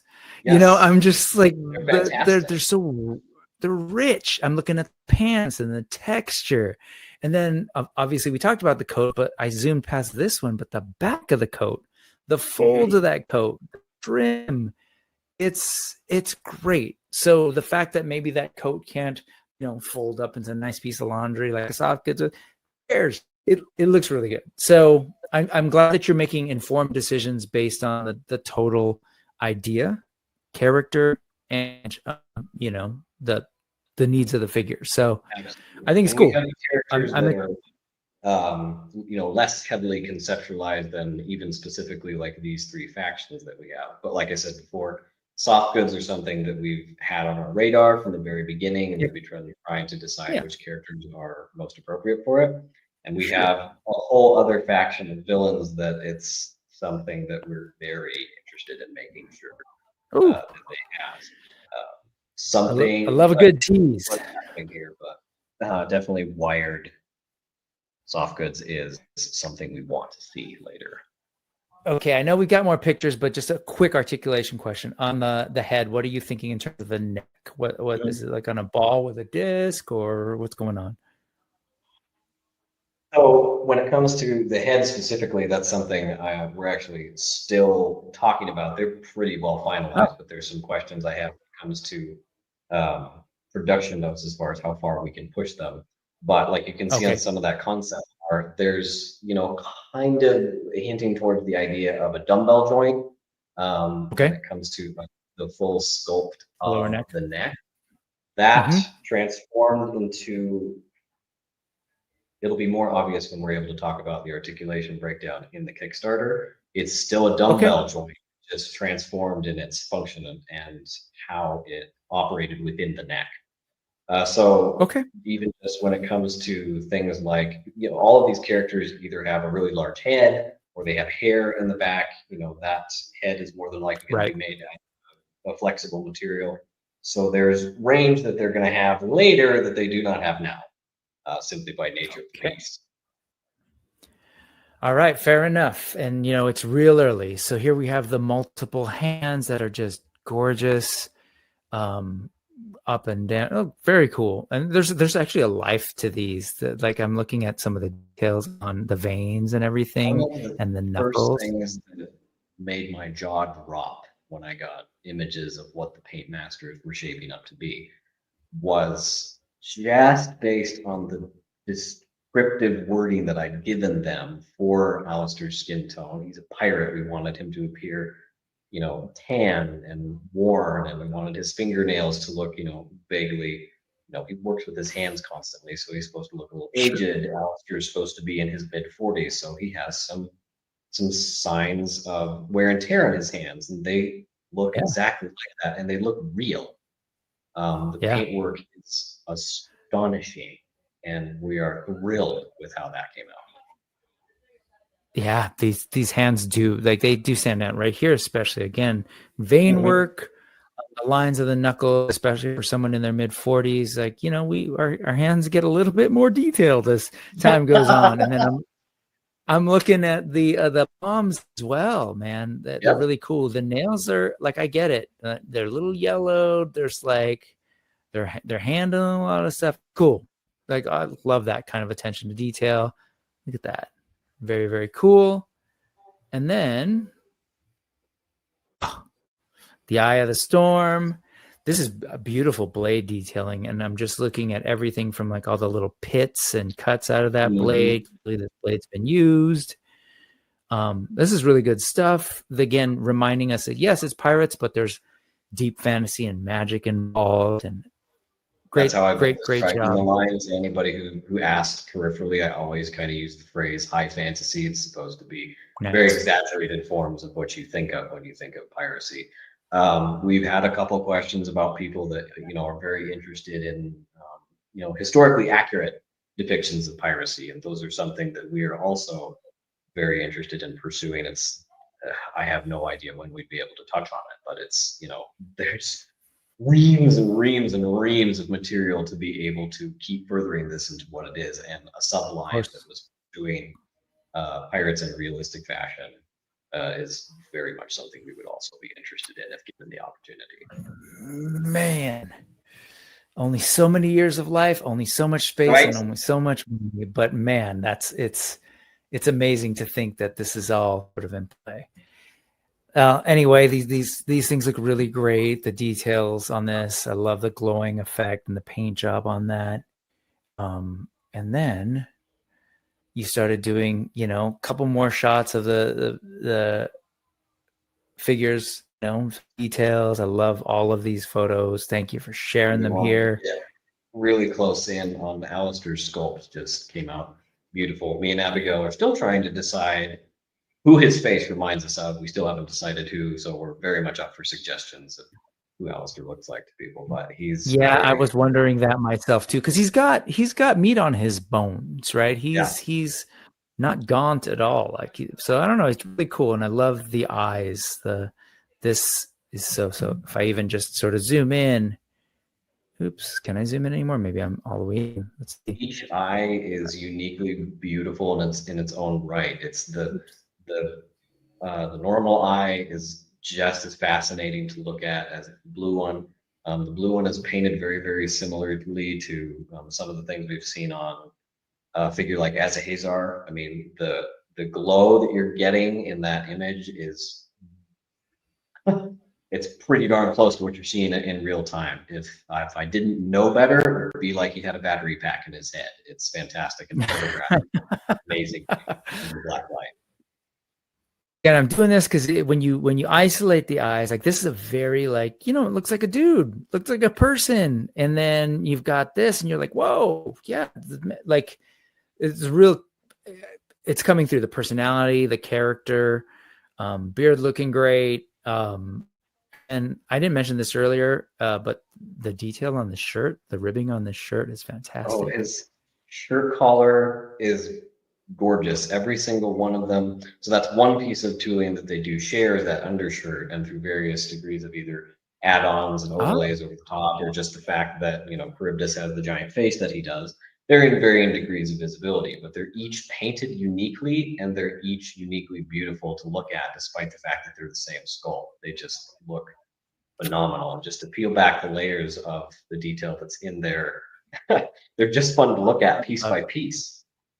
I love it, and I can't wait we'll get to the others for sure. But man, he looks really great. He's a powerful looking character. As you shared a little bit about his backstory, I feel like it just really, there's a rich journey, I think, that we're going to go on with Alistair. It's really fantastic. Cool. We have some characters that, you know, work in tandem with Alistair, that are part of his crew or become part of his crew as the story goes on, and they're just as multi-layered as he is. So here we are. You're giving them a little bit of the world. I'm so curious about this Dio. Am I going to hear that you did these too? Yes. Oh man, this guy. I'm getting flashbacks to Somya last week, and he's like, I couldn't find any artists to work with, so I learned to draw. And I was like, yeah. Okay, so this is you, huh? You're so are these 3D printed? Are these foam? Like, what's going on? So, just a quick aside.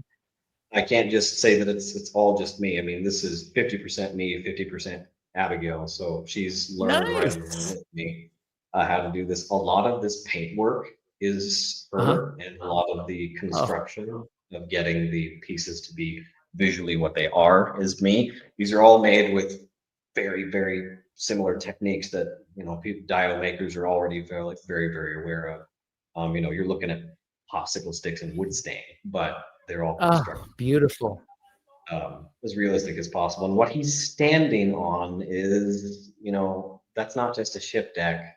There's a whole ship that he's standing on. That you've built, that you two have built and painted. And all righty. Look at these guys, man. They're full on. And then the sail, you sewing this too? Is that what's happening? Sell it. Yeah, I don't think I'm afraid that any of the we can't even figure out how to transport the thing. The ship itself takes up half of the living room. So, like, unfortunately, this is not something that people are going to see at Legion's Con. It's just unwieldy. It's not able to be transported. But we do have intentions of, you know, divulging more about the creation of that and giving people a full scope of what the ship looks like on its own and how it came into fruition. There's going to be a lot of behind the scenes stuff surrounding it. But yeah, that's cool. Flags are They're worn by hand. You know, it's all fabric that started out brand new that we weathered on our own. And when it comes to the ships, each captain, of course, has their own ship. We haven't unveiled the art for those yet. Those are finished. And so there's little pieces of this ship that are very reminiscent to what the ship looks like in universe. And those red and white sails are a key element to the debt collector. Right on. The debt collector, he casually throws in there the name of the ship, a ship that he has created and exists in real life. He and Abby created, and oh my God, I'm impressed, man. This is amazing. Look at that. He's got the ship's wheel. There's the captain kind of on board. Man, I really hope. I've always wondered about open flames on ships, but you know, they did what they needed to do. Right. This looks great. Sounds like a terrible idea. Yeah, it looks like a terrible. It sounds like a terrible idea, but you know, whatever.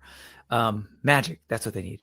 But this is really cool. You're giving us a sense of the world, where he lives, the space he's in, and these are prototypes. So obviously, posing and all of that are limited for these, but you still make it work. It's been interesting working with the paint masters on their own, trying to figure out, you know, integrating them in the environment so that it looks natural, even though they are not able to, you know, fully complete a pose. So it helps that they just look epic just standing there on its own. But this is him kind of emerging out of the doorway to the captain's quarters. You can kind of see a little bit of the outline to the door behind there. There's going to be more photos of that. You see that here? We've got that Dutch angle going on here a little bit, but I love it. Hold on, let me see if I can. There you go. Very cool. You got a little lens flare going on. Look at you guys. All right, there's a character detail in this that intrigues me, and you know, it's also because I know the other photos and what's coming up. But you sent over this photo that clearly focuses on this piece of jewelry that he wears around his neck. I'm assuming there's story based on the way you've been talking. Is there anything that you could briefly give us a sense of what's going on with this? Absolutely. Chest? So there are some major story implications specifically to Alistair's pendant. And the pendants are, each one is unique to each captain, and each captain features one. And it was something that developed as the progression of the line, you know, got deeper and deeper into Four Horsemen's hands. And this is a Cornboy special. It's something that he suggested to differentiate the reused sculpt from. We wanted each character to, again, be wearing a very pivotal piece of their story. So he just casually threw out that, well, you know, maybe they should have necklaces that are unique to each other. And I went, but within an afternoon, you know, we had conceptualized things that were pivotal to each character. And so each object that they're wearing is either, again, a pivotal element to the story, or it's a symbol for where the character begins and progresses. Alistair's here, I regret to say, has so many implications that I can barely go into them, but I will say that he's carrying a symbol. Think about how Batman chooses the symbol he uses because he is afraid of it. It's something he wears because he wants to become bigger than. You know, Batman's scared of bats and wants to overcome something. Alistair's very similar. He's carrying a symbol that has some implications that frighten him, and he doesn't know why. And he's had it for his whole life and doesn't understand all of its origins. And as the villains come into play, they know things about him that he doesn't know about himself. And that pendant is both a gift and a curse to Alistair. Okay, well, say no more. I will throw out, and I'm going to ask the folks in the comments to chat. What do you think you're seeing here? What do you think he's alluding to? This is the fun part. Like, we don't know. We're just guessing. I will say, you know, you can control your face, or just what I immediately see is I actually see this as our scales. And so just that's all. I'll just throw that out there and we'll move on. I think it's cool. I'm fully aware that I'm maybe completely wrong, but it's cool. It's a striking image. It shines, the gold shine, whatever that metal is. And you can't miss that piece on him. It's the first thing you know. Exactly. It's just perfectly the figure. It pops, and now I'm hearing the other captain's voices like in my head as they engage him for the first time and maybe shocked by the thing. As you pointed out, they might recognize it, and I'm hearing some exchanges in my head, and all of that. I'm just sharing that with you because that should indicate that you are onto something beautiful. It reads, and it conjures ideas, and it inspires us, and that's the thing. Like, I can't help but be moved by this. So well done.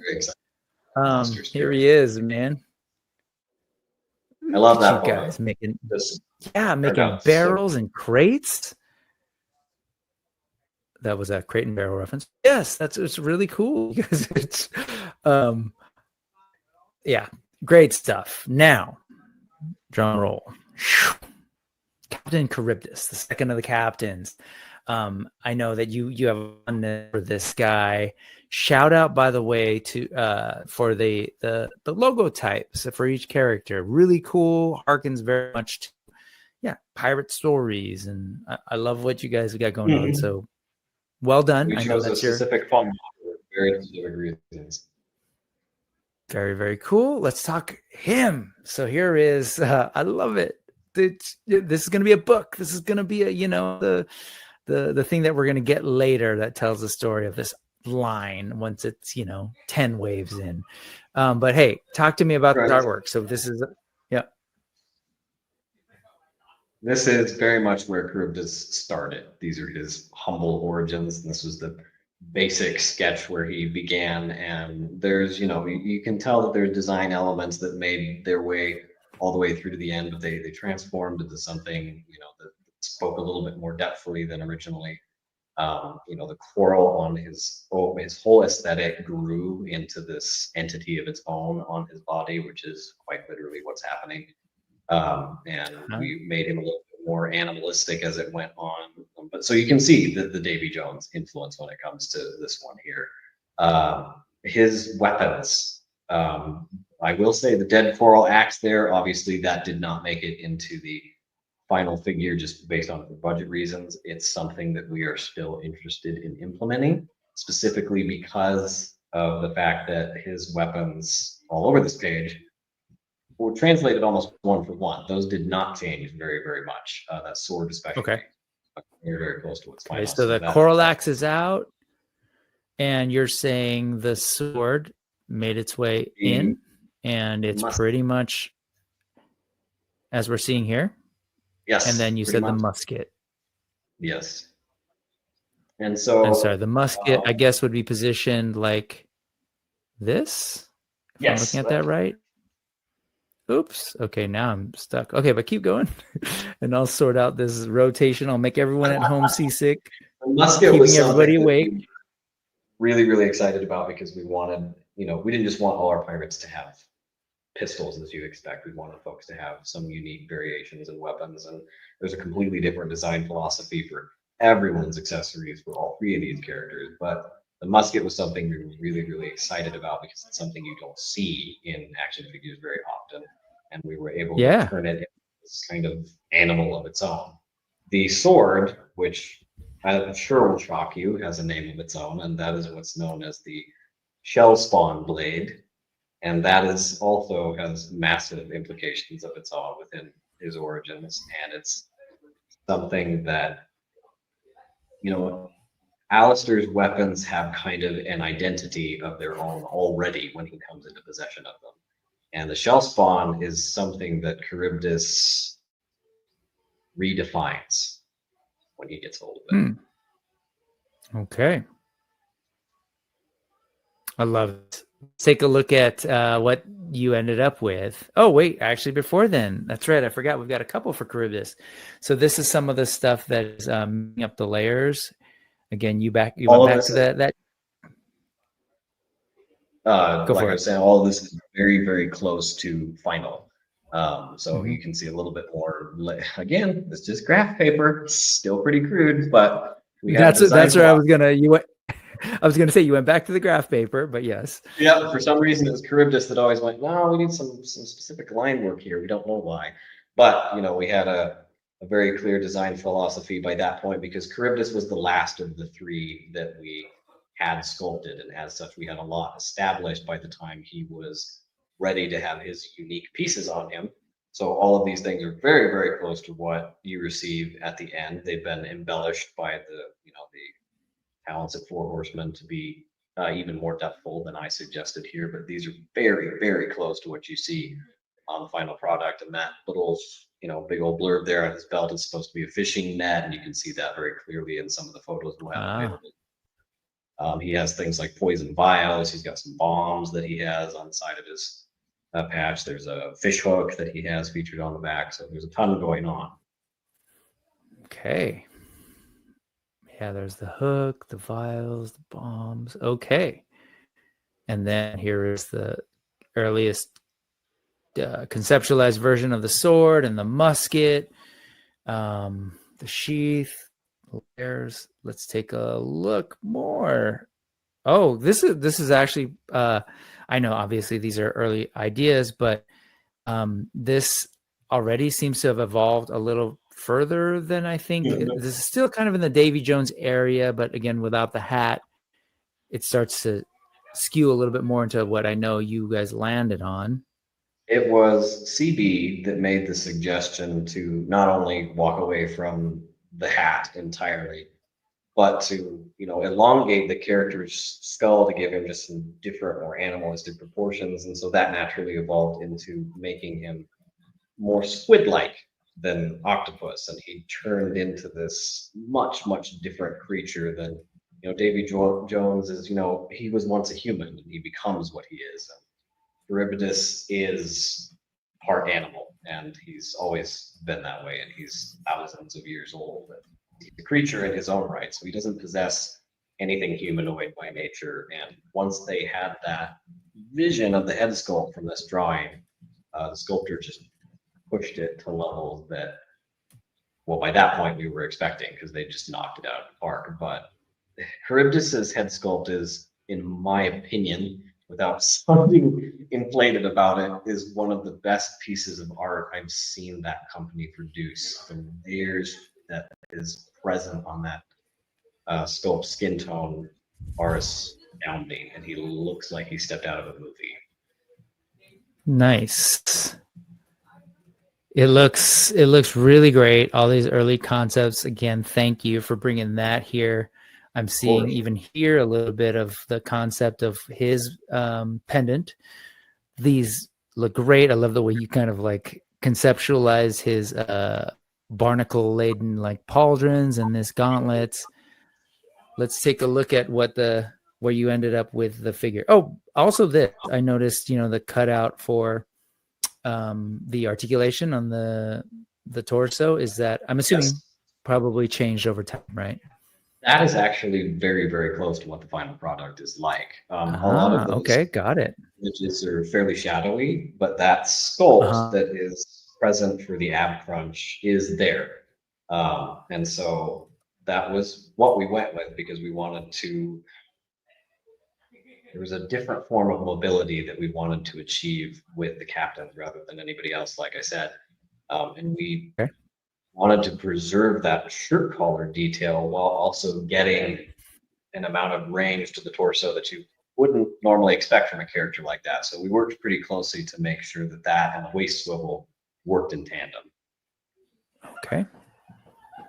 Very cool. And then let's take a look. Oh, wait, I glossed over this, the side view as conceptualized early on. Yes. Really cool. I love it's very octopus, that sort of large tail section, or I don't know what it's called on an octopus. Sorry, octopi. But really, really cool looking.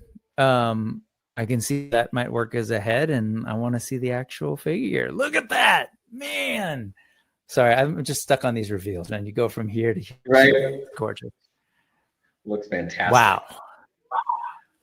Wow. Just, I'm looking right away. That drawing would just go away, and you've got the final figure. It's really impressive.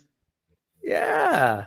Man, that the head pops out because of the darkness of his clothes, even though it's not black by any means. I see purples, I see browns, a little bit of reddish tints, and of course the greens. But the head really pops. The blue-red combo with the eyes. Excellent. His eyes So are this is a really unique piece of him specifically because originally both villains did have solid red eyes. And when we okay. went in to differentiate him, because we felt like each of them have different origins, so eyes are a big communicator. You can obviously, Yep. but you know, just looking from an Autobot to a Decepticon, or for those that remember Bionicle, there was a really definite design communication when it came to people's eye colors were a specific thing for a specific reason. Right. And we chose a more richer, there are red tones, but there's a rich orange to his eyes that we wanted to contrast that bluish green. And I think that's actually my wife's favorite detail on him is his orange eyes and how that came into play. And I'm so thrilled that they were able to give the glowing effect to how Yeah. his pupils work in real time. He's extremely animalistic, and he turned out very aggressive looking. You can see on the ends of each tentacle there is actually a claw. You know, so it's not just an appendage; it's another. His face is a weapon. So he's. Oh my God. Wow. There they are. It's gorgeous, man. There's layers and layers and layers to Karibdus that he's astonishing to look at in person. I'm very excited for people to see it at Regions Con as close as people will be able to get to it. You know, we can't have folks handling them, but I really want folks to get a good idea of just how much texture you're going to have in your hands when it comes to these guys. And Karibdus is probably my favorite for that reason alone. That little sharp jaw buckle on his Yeah. his leather I pouch. totally. I can't get over it. Yep. I locked in on that immediately. I was like, oh, little shark jaw. Very, very cool. And it's neat because it's not like a sun bleached. It's like gross and yellowed and mildewy, and there's still see the different. So good. And all of the little, pieces of coral and barnacles coming off of it. It's just so much thought. I mean that's classic Horsemen. Like so much thought into every little tiny millimeter. It's filled with something, and it's even if it's just texture.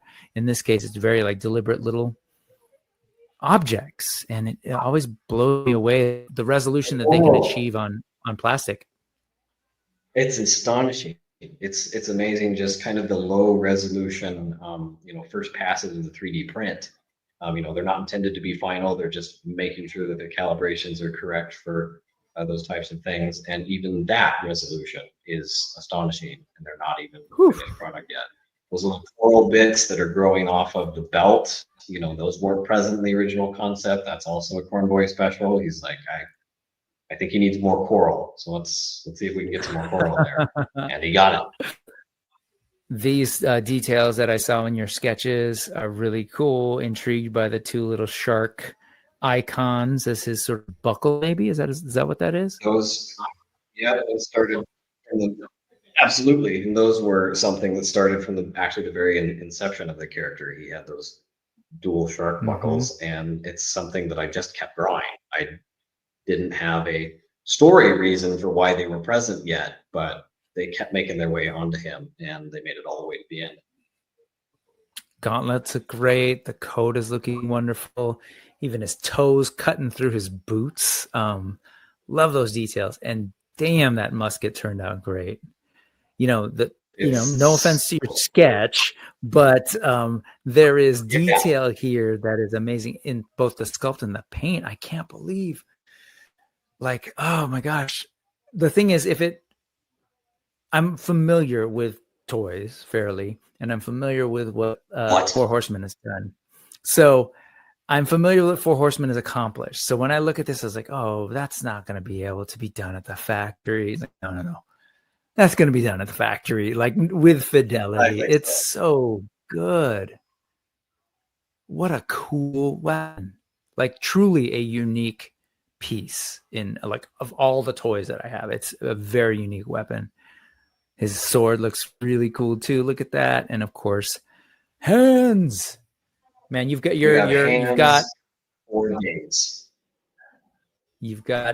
definitely onto something here. His sheath is it's good. It's great. Even though I was like, oh, it's similar to the other guys, but no, it's Charybdis's, like clearly, Each right? The scabbard weathering. for each character is unique to themselves, and yeah, Karibdus has some of the most impressive paintwork on his scabbard. Scabbard, right. Big old sword. So good. Great stuff going on. I love the details on the back of the head as well.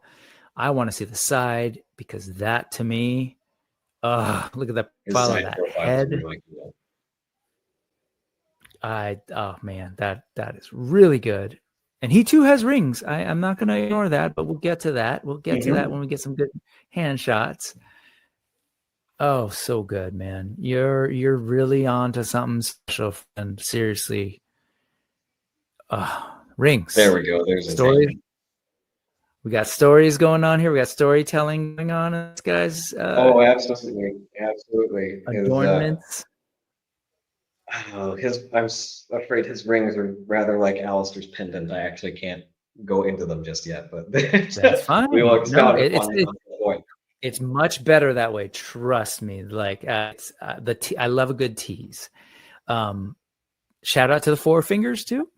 Thank you for truly bringing him into, like, he is a unique creature. He is not like a fully humanoid thing. Great choices. These are really, really good. His fingernails in particular is something I was really, really happy with in person, because we wanted them to be exaggerated. We wanted him to be monstrous and aggressive looking, even though he's supposed to have kind of this ethereal quality to him. He's aged, he's rugged, he's been kind of tarnished by his environment, and so he's supposed to look kind of grimy. Yeah, the nails are definitely grimy. The hands themselves and the weathered skin, and I love that certain parts are really highlighted, probably like sun bleached. These little, do you know what these are called? They came up with Cullen last week. What do you call these things? So I think the perfectly appropriate term is suction cups, but I don't know what the scientific term is. Right. Okay. Yeah, those are. Okay. I know there is one. They look great, man. They look like little creatures themselves. I was really into Muscle, the old Keshi pink things from the 80s. And there was a hand, four-fingered actually, and it was a mouth and eyes. And it looked like that. But this is really cool, man. To think, like, like even on the human hand, like I'm going to stare at the hands. Weird thing to think to yourself about an action figure. Yeah. The hands are just as fascinating as everything else. I was very, very adamant specifically about Karibdus, the texture and animalistic details we wanted to see on those, and they translated them perfectly. He's supposed, and I gotta say, in story, stick to walls just like Spider-Man would. Ah, very cool. Like octopus. And I gotta say, part of that is, this is figure number 2 of wave 1. Part of that is probably also because you do have 3 key characters in the lore, but that you can really focus in on. So you can really zone in on some of these details. And I think it's really cool. This is going to be, it's just going to be a cool, like concise, 3 figures, way for us to really concentrate, get to know this line and be excited about the work. So again, these weapons, man, I can't even with that musket. That conceptually is like sword is very, very impressive, and there's a glittery sheen to it that it has in person that adds to the weathered effect. It's astonishing in hand, and they're sizable. Their weapons appear very, very large in hand, and so they're aggressive and exaggerated in hand. Yeah. Oh man, and here he is holding his weapons, looking fantastic, ready to bring some trouble to the seas. Oh, this is the handle of the sword and his scabbard, At first when I saw these, I didn't clock that. I thought, is this like an alt head? But got it. Very cool. Oops. Yeah. Love the drama in his tentacles too. There's the implied motion. Really cool, man. Can't wait to Karibdus, see. like I said, it's like picking a favorite child, but I'm just like you. I'm very, very, very attracted to the monstrous type characters. I like weirdos. I don't know what to say. Those are my favorites. Mhm. And visually, his communication is something that I desperately want to see a talented animator take a hack at putting him into action, into a battle scene, because he'd kick some butt is what he'd do. Yep.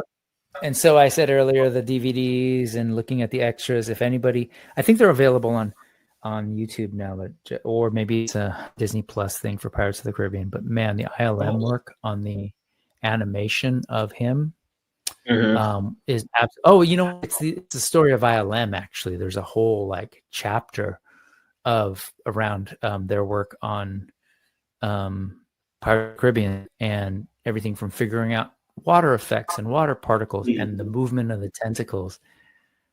Amazing. So when you say that, yes, I can see not just this guy's face, I could see potentially things on his musket, like just the way it would move and the way it would Everything on him is supposed to look like it's alive. There's lots of over to him. And again, the coat, just way of like showing texture, but obviously it's different from Alistair's. It's been underwater a lot. It's got mold and fungus and seaweed. Yes. It's slippery looking. It looks really slippery. I know this because I almost fell into a lake in Japan last month. Miscalculating this. Yeah. All I was going to say is Karibdus was the one that the folks at Four Horsemen were probably most excited to get their hands on painting. And I guarantee they had their own reasons for that, but I was not surprised because he was so unique and layered. And at one point, I'll probably be able to share the initial, submissions that I threw their way for what I was hoping the Paint Master would become, because frankly, they're just as crude as the drawings, but the fact that they take what I'm communicating there, I've never worked with people that were so good at taking the written word and following it, not to a T that it's, leaning on some of the inherent, problems that an email is going to have in translation. They seemingly are right in there while you're wording it to them, and they will either elevate it to a level that is extremely linear and exactly where you would have been communicative if you had to clarify, or directly one for one. It's just they have no trouble taking instruction at all, and things turn out almost always first try. I mean, they're invested in their craft, and they've got decades of experience that I'm sure they get it. They're bringing somebody else's vision to life. They want to know what your vision is, and they want to help translate it. These shots are fantastic. He looks so good in his environment on that ship. I love it. It looks like it's I'm assuming it's the same ship, but yes, decorated, I guess. 3 different ships for each captain, but we did try to adjust the environment to match each character. It is all supposed to be the debt collector, but my thought was that the sea creatures that essentially follow him wherever he goes have crawled upon the ship and are starting to take it over. That's cool. And my lovely mother just happens to have starfish and seashells all over the house, so it was not a problem to photograph. I love that you're like, obviously we didn't make 3 ships. Hey, dude, nothing's obvious. You let loose that, I built a ship. I wasn't about to put it past you to make 3, but thank you for clarifying. Nothing obvious at all. But hey, you mentioned the pendant, and here we have his. Definitely the pendant stands out. There's other stuff in this picture that are standing out to me that we'll get to in a second, but let's just shout out again. You shouldn't reveal anything right now. I would actually say like keep it a secret. So but it's really cool. Unique. Karibdus's pendant has almost the same implications as Alistair's, and it's something that's very, very defining to who he is, why he carries it, and its origins and implications to events in the story later as well. Great. Love the look of the chain too around him. So good, especially against the skin. classic complementary, like that contrast of that bluish color and that orange-ish color. Absolutely. This is And what the I'm copper intrigued by. tones were Abigail's suggestion, actually, because I was debating with myself what metallic thing I wanted to go with. And initially he had kind of a deeper gunmetal gray, which Okay. looked cool, but it was starting to blend in with a lot of the murky, dirty texture that he already had. And she just threw out that, well, I think she had maybe a picture of a rusty anchor or something, or I was looking at one. She went, well, why don't we just make it look like that? I went, well, copper, duh, he's blue. So yeah, that was a very natural progression. Absolutely. Well done, Abigail. Hope Abigail makes it to Legion's Con, because we need to congratulate you both. She'll be there right along with me. Nice. I'm taking a look at the collarbone and the neck. That's what also caught my eye on this. So he's got a unique neck. It's almost like vertebrae. Is that what I'm reading? So interestingly enough, Deathmoid and Karibdus actually share the same neck. But they have been painted to a degree that completely transformed it into, you know, another otherworldly creature. And when it came to Karibdus, it wasn't a huge concern when it came to which neck he possessed, because his head was so engulfing visually that it's not going to be present very, very often. But even underneath, it's very synonymous with the rest of his character. Yeah, it's cool. He's a creature. Again, a different anatomy, 4 fingers, different neck. Love it. And then the other piece is, man, this collar work here, and this is like, whew, now I want a Blade Runner. I don't know. Yes. Sorry, what's that? Yes.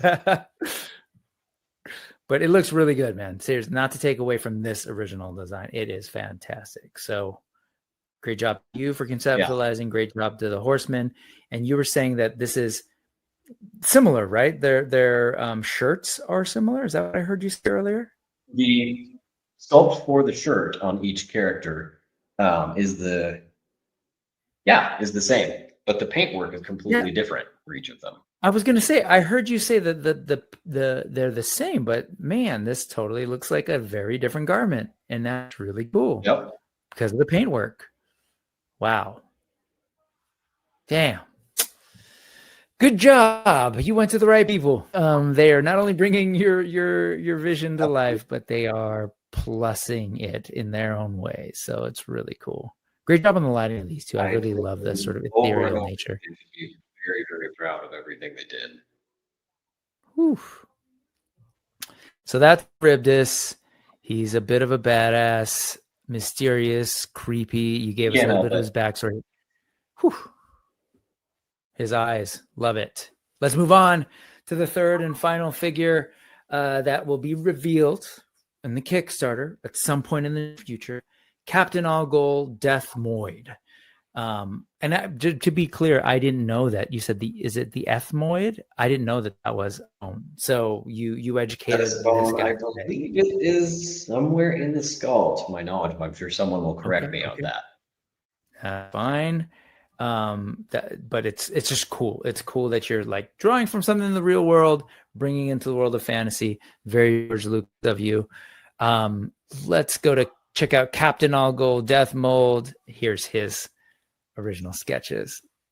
A lot of cool details in this one that jump out to me. So yeah, tell us what was going on with this guy. I was gonna say, this particular concept art transformed immensely over the course of, you can see how they're related, but he changed the most. You know, he's originally was a lot more traditionally skeletal and featured more leather than he ended up with. He ended up with a lot more armor in the end, which was a massive improvement over my initial vision. And then of course his legs changed immensely, because initially we weren't sure how many pieces we're going to have to share between the tooling. So those are all over the place when it came to him. And initially we wanted him to have some knee pads that had skulls on them too, but that did not make the final cut, and they ended up on the gauntlets instead. Okay. Well, here he is. Ha! Look at that. This photo in particular, because of the way you've got the lighting on this side and then a little bit of shadows, chef's kiss. I love it. I'm glad. I was really, again, people should not feel intimidated by something that looks, there's a level of professionalism that has astonished me. Just from people like 1/6 Shooter, obviously, that seems like how could you replicate that? You have to be like probably related to Jesus in order to do something that cool looking.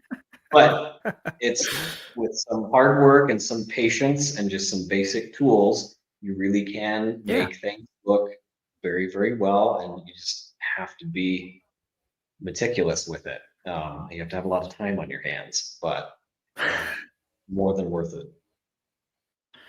He looks really great. And again, this portrait alone, just jumping out, I think it's so cool what they were able to sort of translate your ideas into figure form. He looks really good. I'm going to get ahead of the conversation. Greatly interested to see at some point when I'm able to talk about it, the initial first pass of Deathmoid's sculpt, because it was extremely different from this one, and it was extremely cool, but extremely not Deathmoid yet. It was a different character the first time around we went through it, and we had to work really, really hard with them on him specifically to get his head sculpt to communicate what we wanted it to, and they hit the nail on the head.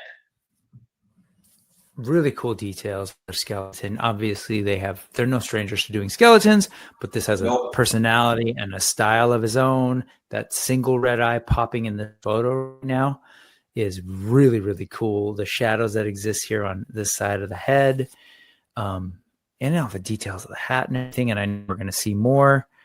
I was going to say I don't want to jump ahead and talk about the pendant, but that thing right away captures my eye. Yep. Seeing these two areas, the eye and the pendant tied. His pauldrons look really cool.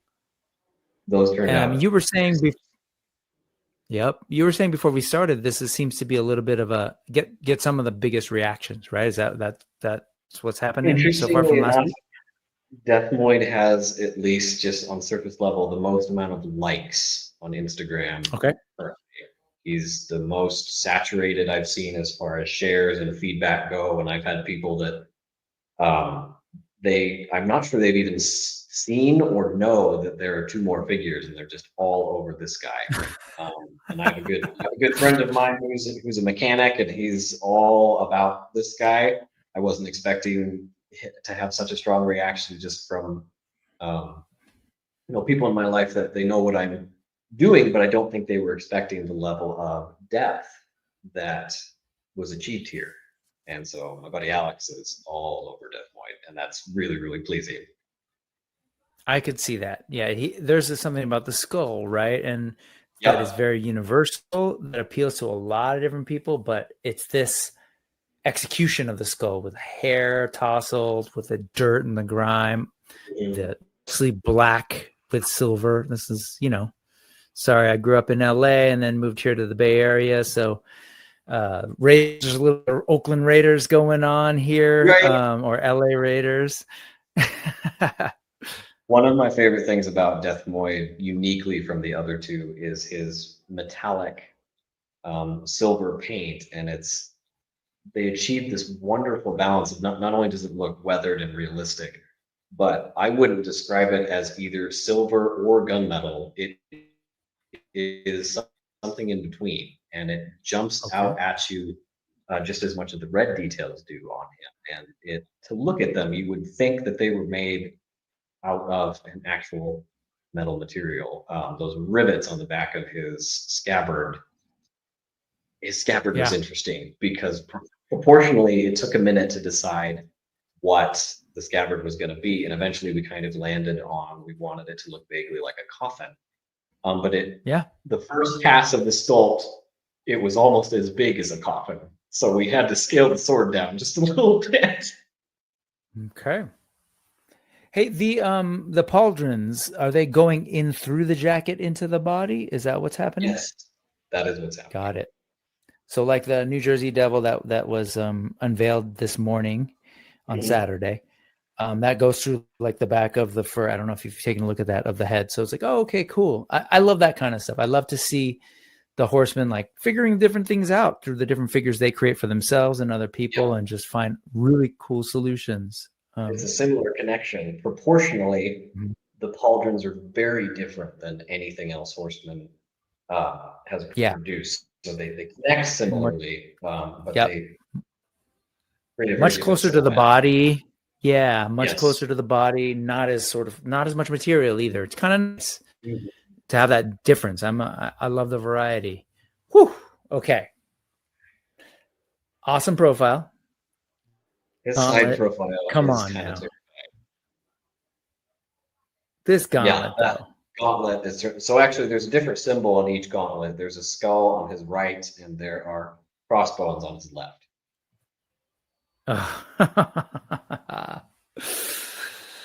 I love it, man. This is, and it's no mystery to me why this one would be kind of a favorite. I think there's a universality. Like there's Yes. just so much in this. Like, pirates, skull and crossbones, literally, like I get it. I get why people would see this and be like, yeah.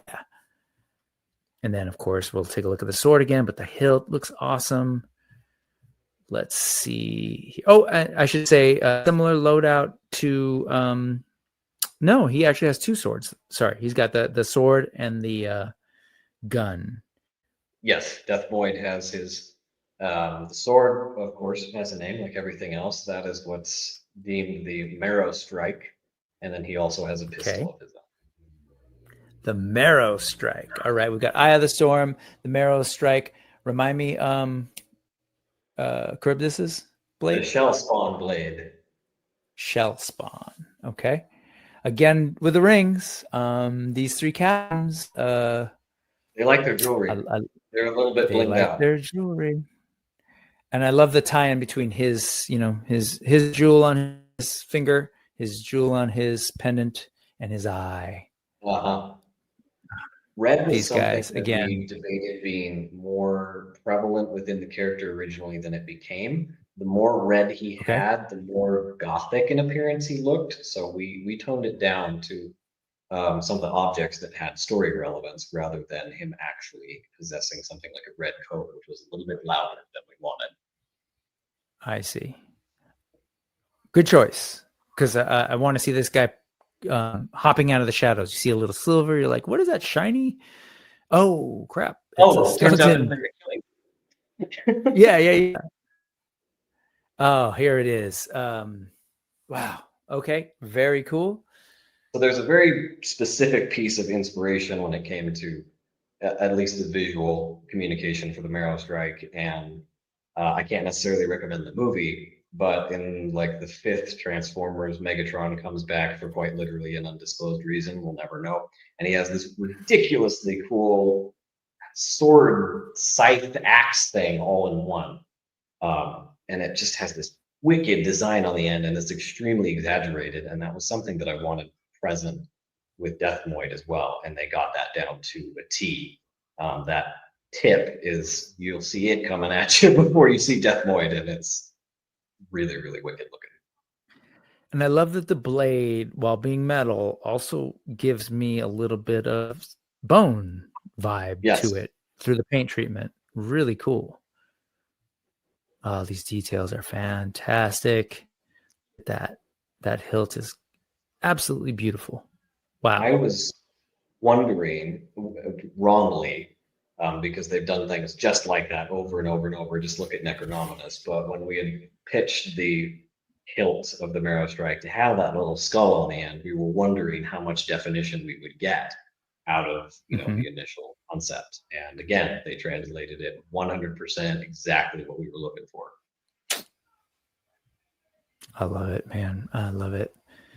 And this is no slouch. This little gun with all the little bones on it. That was so cool. And I love how it looks like it actually works. It's a functioning weapon and it looks aged. And that's one of my favorite accessories just for the sheer amount of detail that they got into it. And it's completely different than the original concept.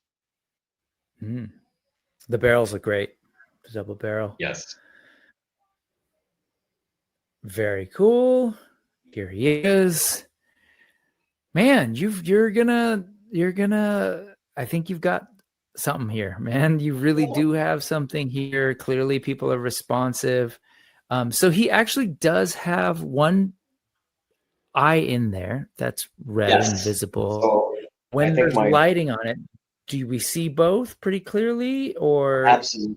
I think it's just all my dramatic lighting that I've added to this loadout of the character no? that's I hiding get that, it. but I he get it. does have two fully visible red eyes. Okay.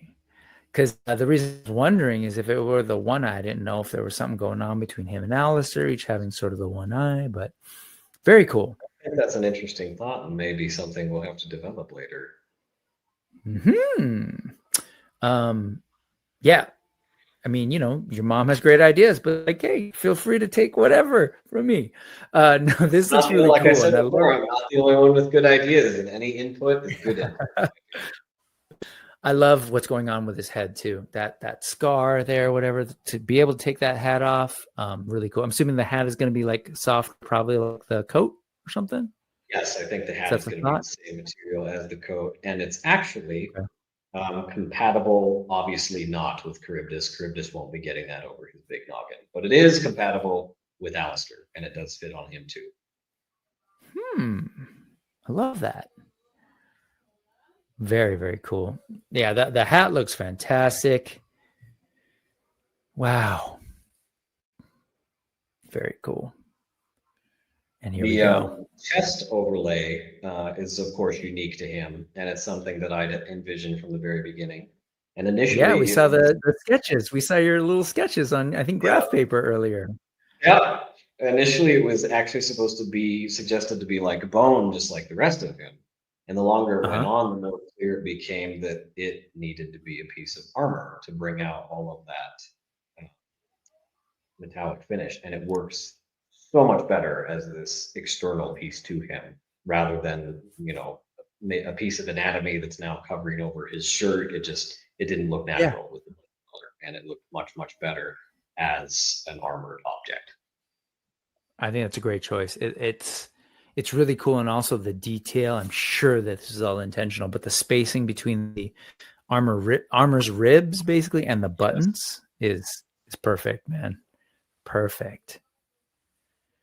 The belt. Oh my god, this is definitely going to be one of those figures. Like a lot of my Horseman figures, you mentioned Necronominus in particular. I'm not looking at the shapes of the bones and stuff, but I'm going to be like poring over this thing and just chilling, looking at these things and just being so appreciative of all these little details in here. It's a weird thing to say about a skeleton, but there's plenty of stuff to check out in the back. Yeah.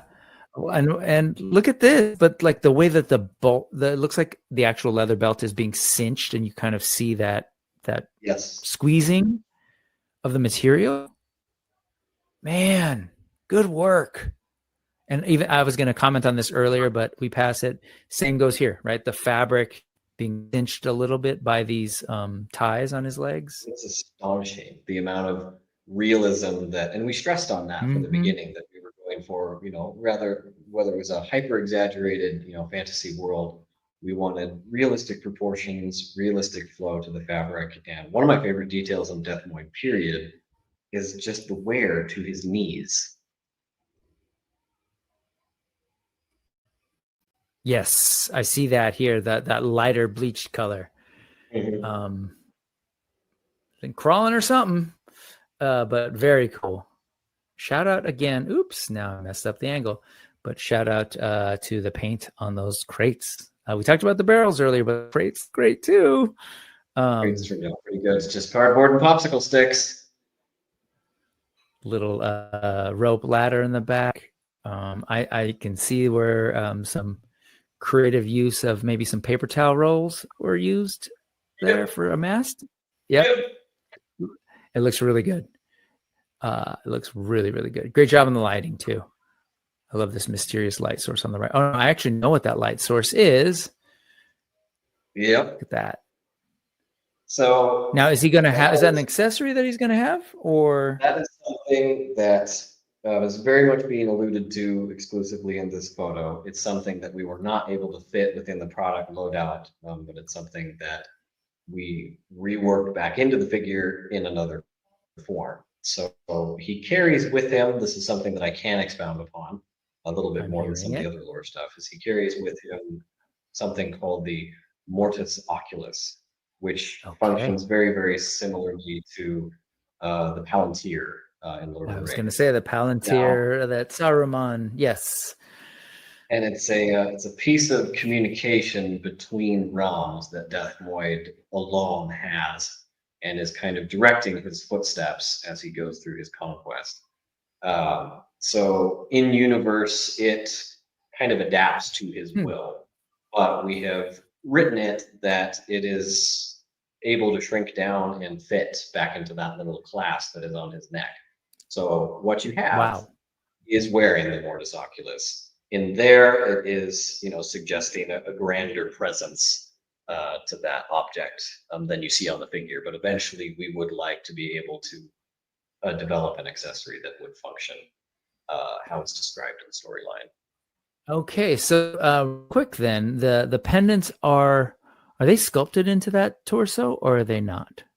They Are they are, over? like I said, unique to each captain. They're They are, small but enough are they, that they're something. So, like like I said, the shirt collar um, is the same for all three, but then we have a neck that's unique to Alistair, and then a neck that's unique to both Deathmoid and Karibdus. So the little pendant is a sculpt of its own and ports into the center of the neck independently of so it's itself. removable. Yes.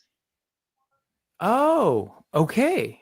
Got it. So then effectively there's the potential of a different version, I guess, where this Oculus is not on his. Oh, Absolutely. cool stuff, man. In the details. Okay, I love it. Obviously I love it. Like here we are, and we were talking about these figures. But as we sort of wind down, I know we've been going a while, so thank you to all the folks watching live and going through this.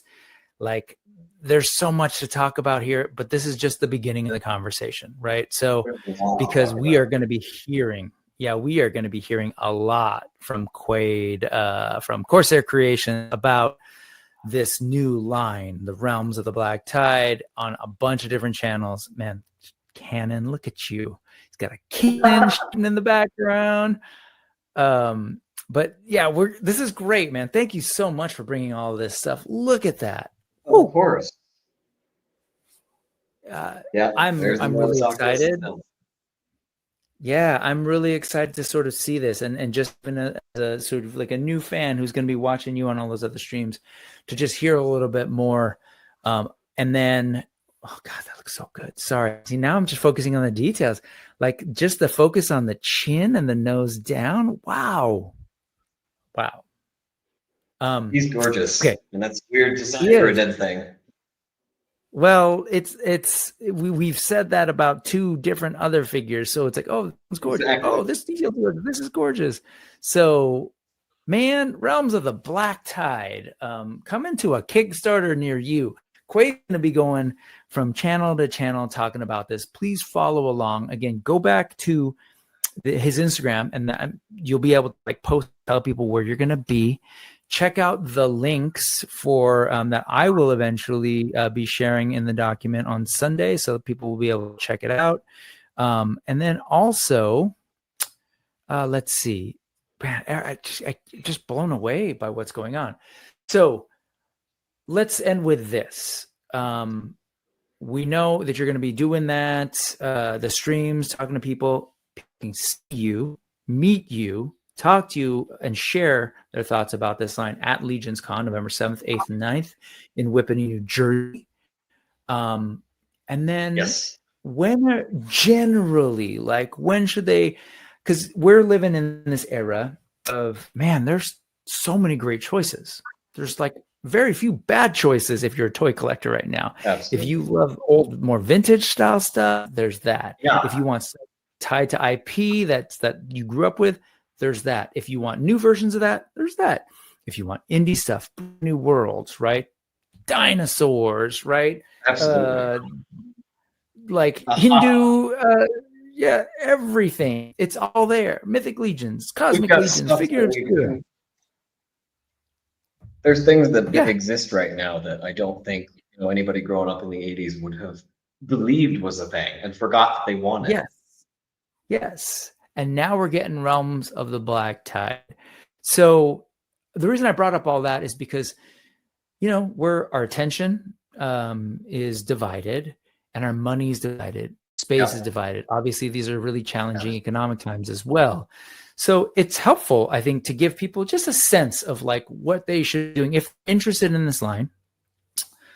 How far off should they be, I guess, thinking? Are we talking years here? Maybe give us a general range. Absolutely not. Our intention is at the very, very latest. Logistics of launching a Kickstarter are multi-layered, and there's all kinds of information that you have to have in place so that fans can feel confident about the campaign that they're about to walk into. Now, they've already got a great deal of confidence walking in simply because the Horsemen will be handling the majority, if not all, of the production going forward once they fund. However, we still have to discuss a lot of those numbers with the studio. Chris goes back and forth, to figure out what exactly the funding goal would be like. There's lots of conversations to be had that have not been had yet. And so we're waiting for information to get back and forth so that folks know what they're looking at. And one of our priorities is to make sure these are as affordable as possible, because that's exactly right what you just said. The economic times we're in are really, really frustrating for people just to go to the grocery store. And so it's a big, big ask for folks to, extend their attention to a new toy line that they're not familiar with when their funds are wrapped up in things that they're very much already established. Here, people have the confidence of knowing what type of quality to expect already going in. You have lots of transparency with the creators. Myself and Abigail are really, really, really intentional when it comes to communication and transparency. So at every level of the production, we want people to know what's going on, what to expect, what not to expect. And so those are things that we want to have groundwork laid out for almost, if possible, in 100% totality, so that when we have a Kickstarter landing page ready for people to look at, they've got all the facts. They have everything to work off with, so that the wait does not feel so interminable. Our goal and our intention is aiming for either late winter or early spring next year. We don't really want to push it any longer than that. And our thought is to kind of let the holiday season be what it is, so that people can focus their resources and finances on things that they'll already be demanding their attention at. Legions Con is a big one. I don't know why anybody would launch something like this in the middle of kind of some heavy convention season. There's some cool things coming out at the end of the year, and fourth quarter is just big for a lot of companies. So we want to make sure that we're dipping our toes into a more blank realm, so to speak, so that people don't sink when they jump into Realms of the Black Tide. You can't get away. You can't get away from not making these nautical references. So that's our hope. That's our intention. That's a promise that we're not able to make, but that's a goal that we have, and we want to make sure that people are updated as consistently as possible of what to expect. And one of our next priorities is right now, as far as promotion goes, the platforms we have available are all social media based. So we've got Instagram and Facebook that are already pretty saturated. We're working on an X page. There's probably going to be some content from TikTok. You can expect a lot on YouTube, because we're going to have lots of footage of turnarounds of the actual products in hand. And then a big priority is a website of its own. So whether that is the Kickstarter landing page or another website for people to use in the between time, folks, it's our priority to make sure people know what's going on. And so they should have lots and lots of opportunities too. We're also working on creating an email chain that people can join so that they have updates that way. There is an email for Corsair Creations already, and I should be able to get that to people for anybody who's curious. There's lots of ways to reach us and see what's going on, and there's tons and tons of updates to come just with story content. Do we have enough we've enough spaced out from now to Legions Con to have something new for people to look at every few weeks. That's great. And I'm really glad you're thinking about the whole big picture. I'm really glad, as we were discussing before, you're thinking about how this is going to fit into people's budgets and their, their attention span and all of those things. I think you're really smart to really like that ballpark area of early to mid. Like I heard you say winter of this year to early spring. I know, but you're also thinking there's Legions Con. With Legions Con comes G-Con and the inevitable. We already know this. They're going to reveal a whole new wave that'll be on pre-order from November 7th through into December, right? So plan accordingly, people. That's all. Like there are a lot of great toys. This is a brand new great toy line. The nice thing, we're talking 3 figures here. It's you could pick your favorite, or if you want to be complete, there's not a whole lot to that. Absolutely. Right? 3 awesome figures. Start out, like I just said, dip your toes into the water. We want people to get the figures in hand and understand kind of the design philosophy, where they're headed, the fact that they will evolve from there. They've already got that expectation. But give people a really big chunk of all of the core pieces to look at without oversaturating you with a 16 figure wave, which this is another example of full 100% transparency. Me and my wife are a newly wedded young couple. We're starting from the ground up, and we've put everything we have into these guys, and we want this to be something to last for hopefully a lifetime. And was important to start small for lots and lots of reasons, and we're so proud of how they've come out. They're just beautiful art pieces, let alone toys, and I think people are really, really going to enjoy them. So you'll have 3 really big players in the storyline to start out with and get you interested and invested in what's coming forward. And I know people will ask, so I'll say it now. Female characters are 100% on our. It was on my mind. I didn't want to put you on the spot. For that, but it's absolutely on my mind. But I also know how the game works.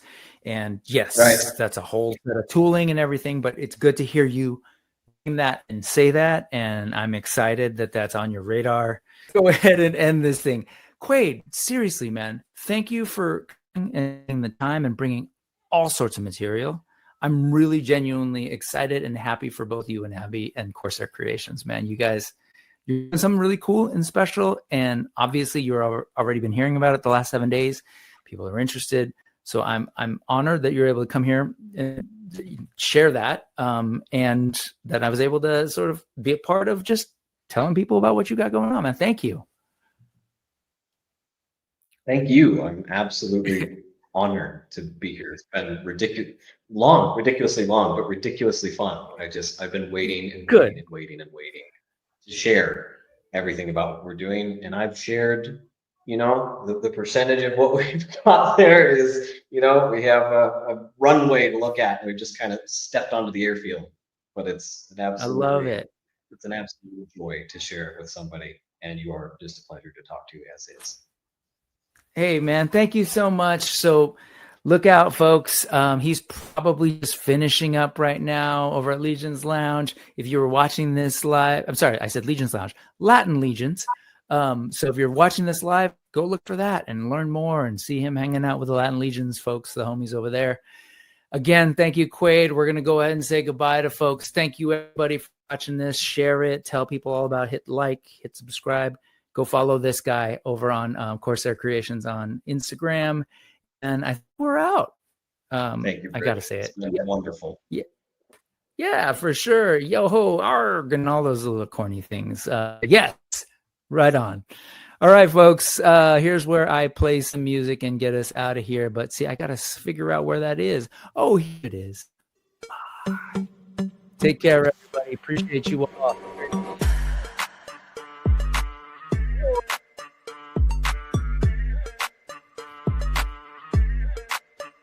Yarr.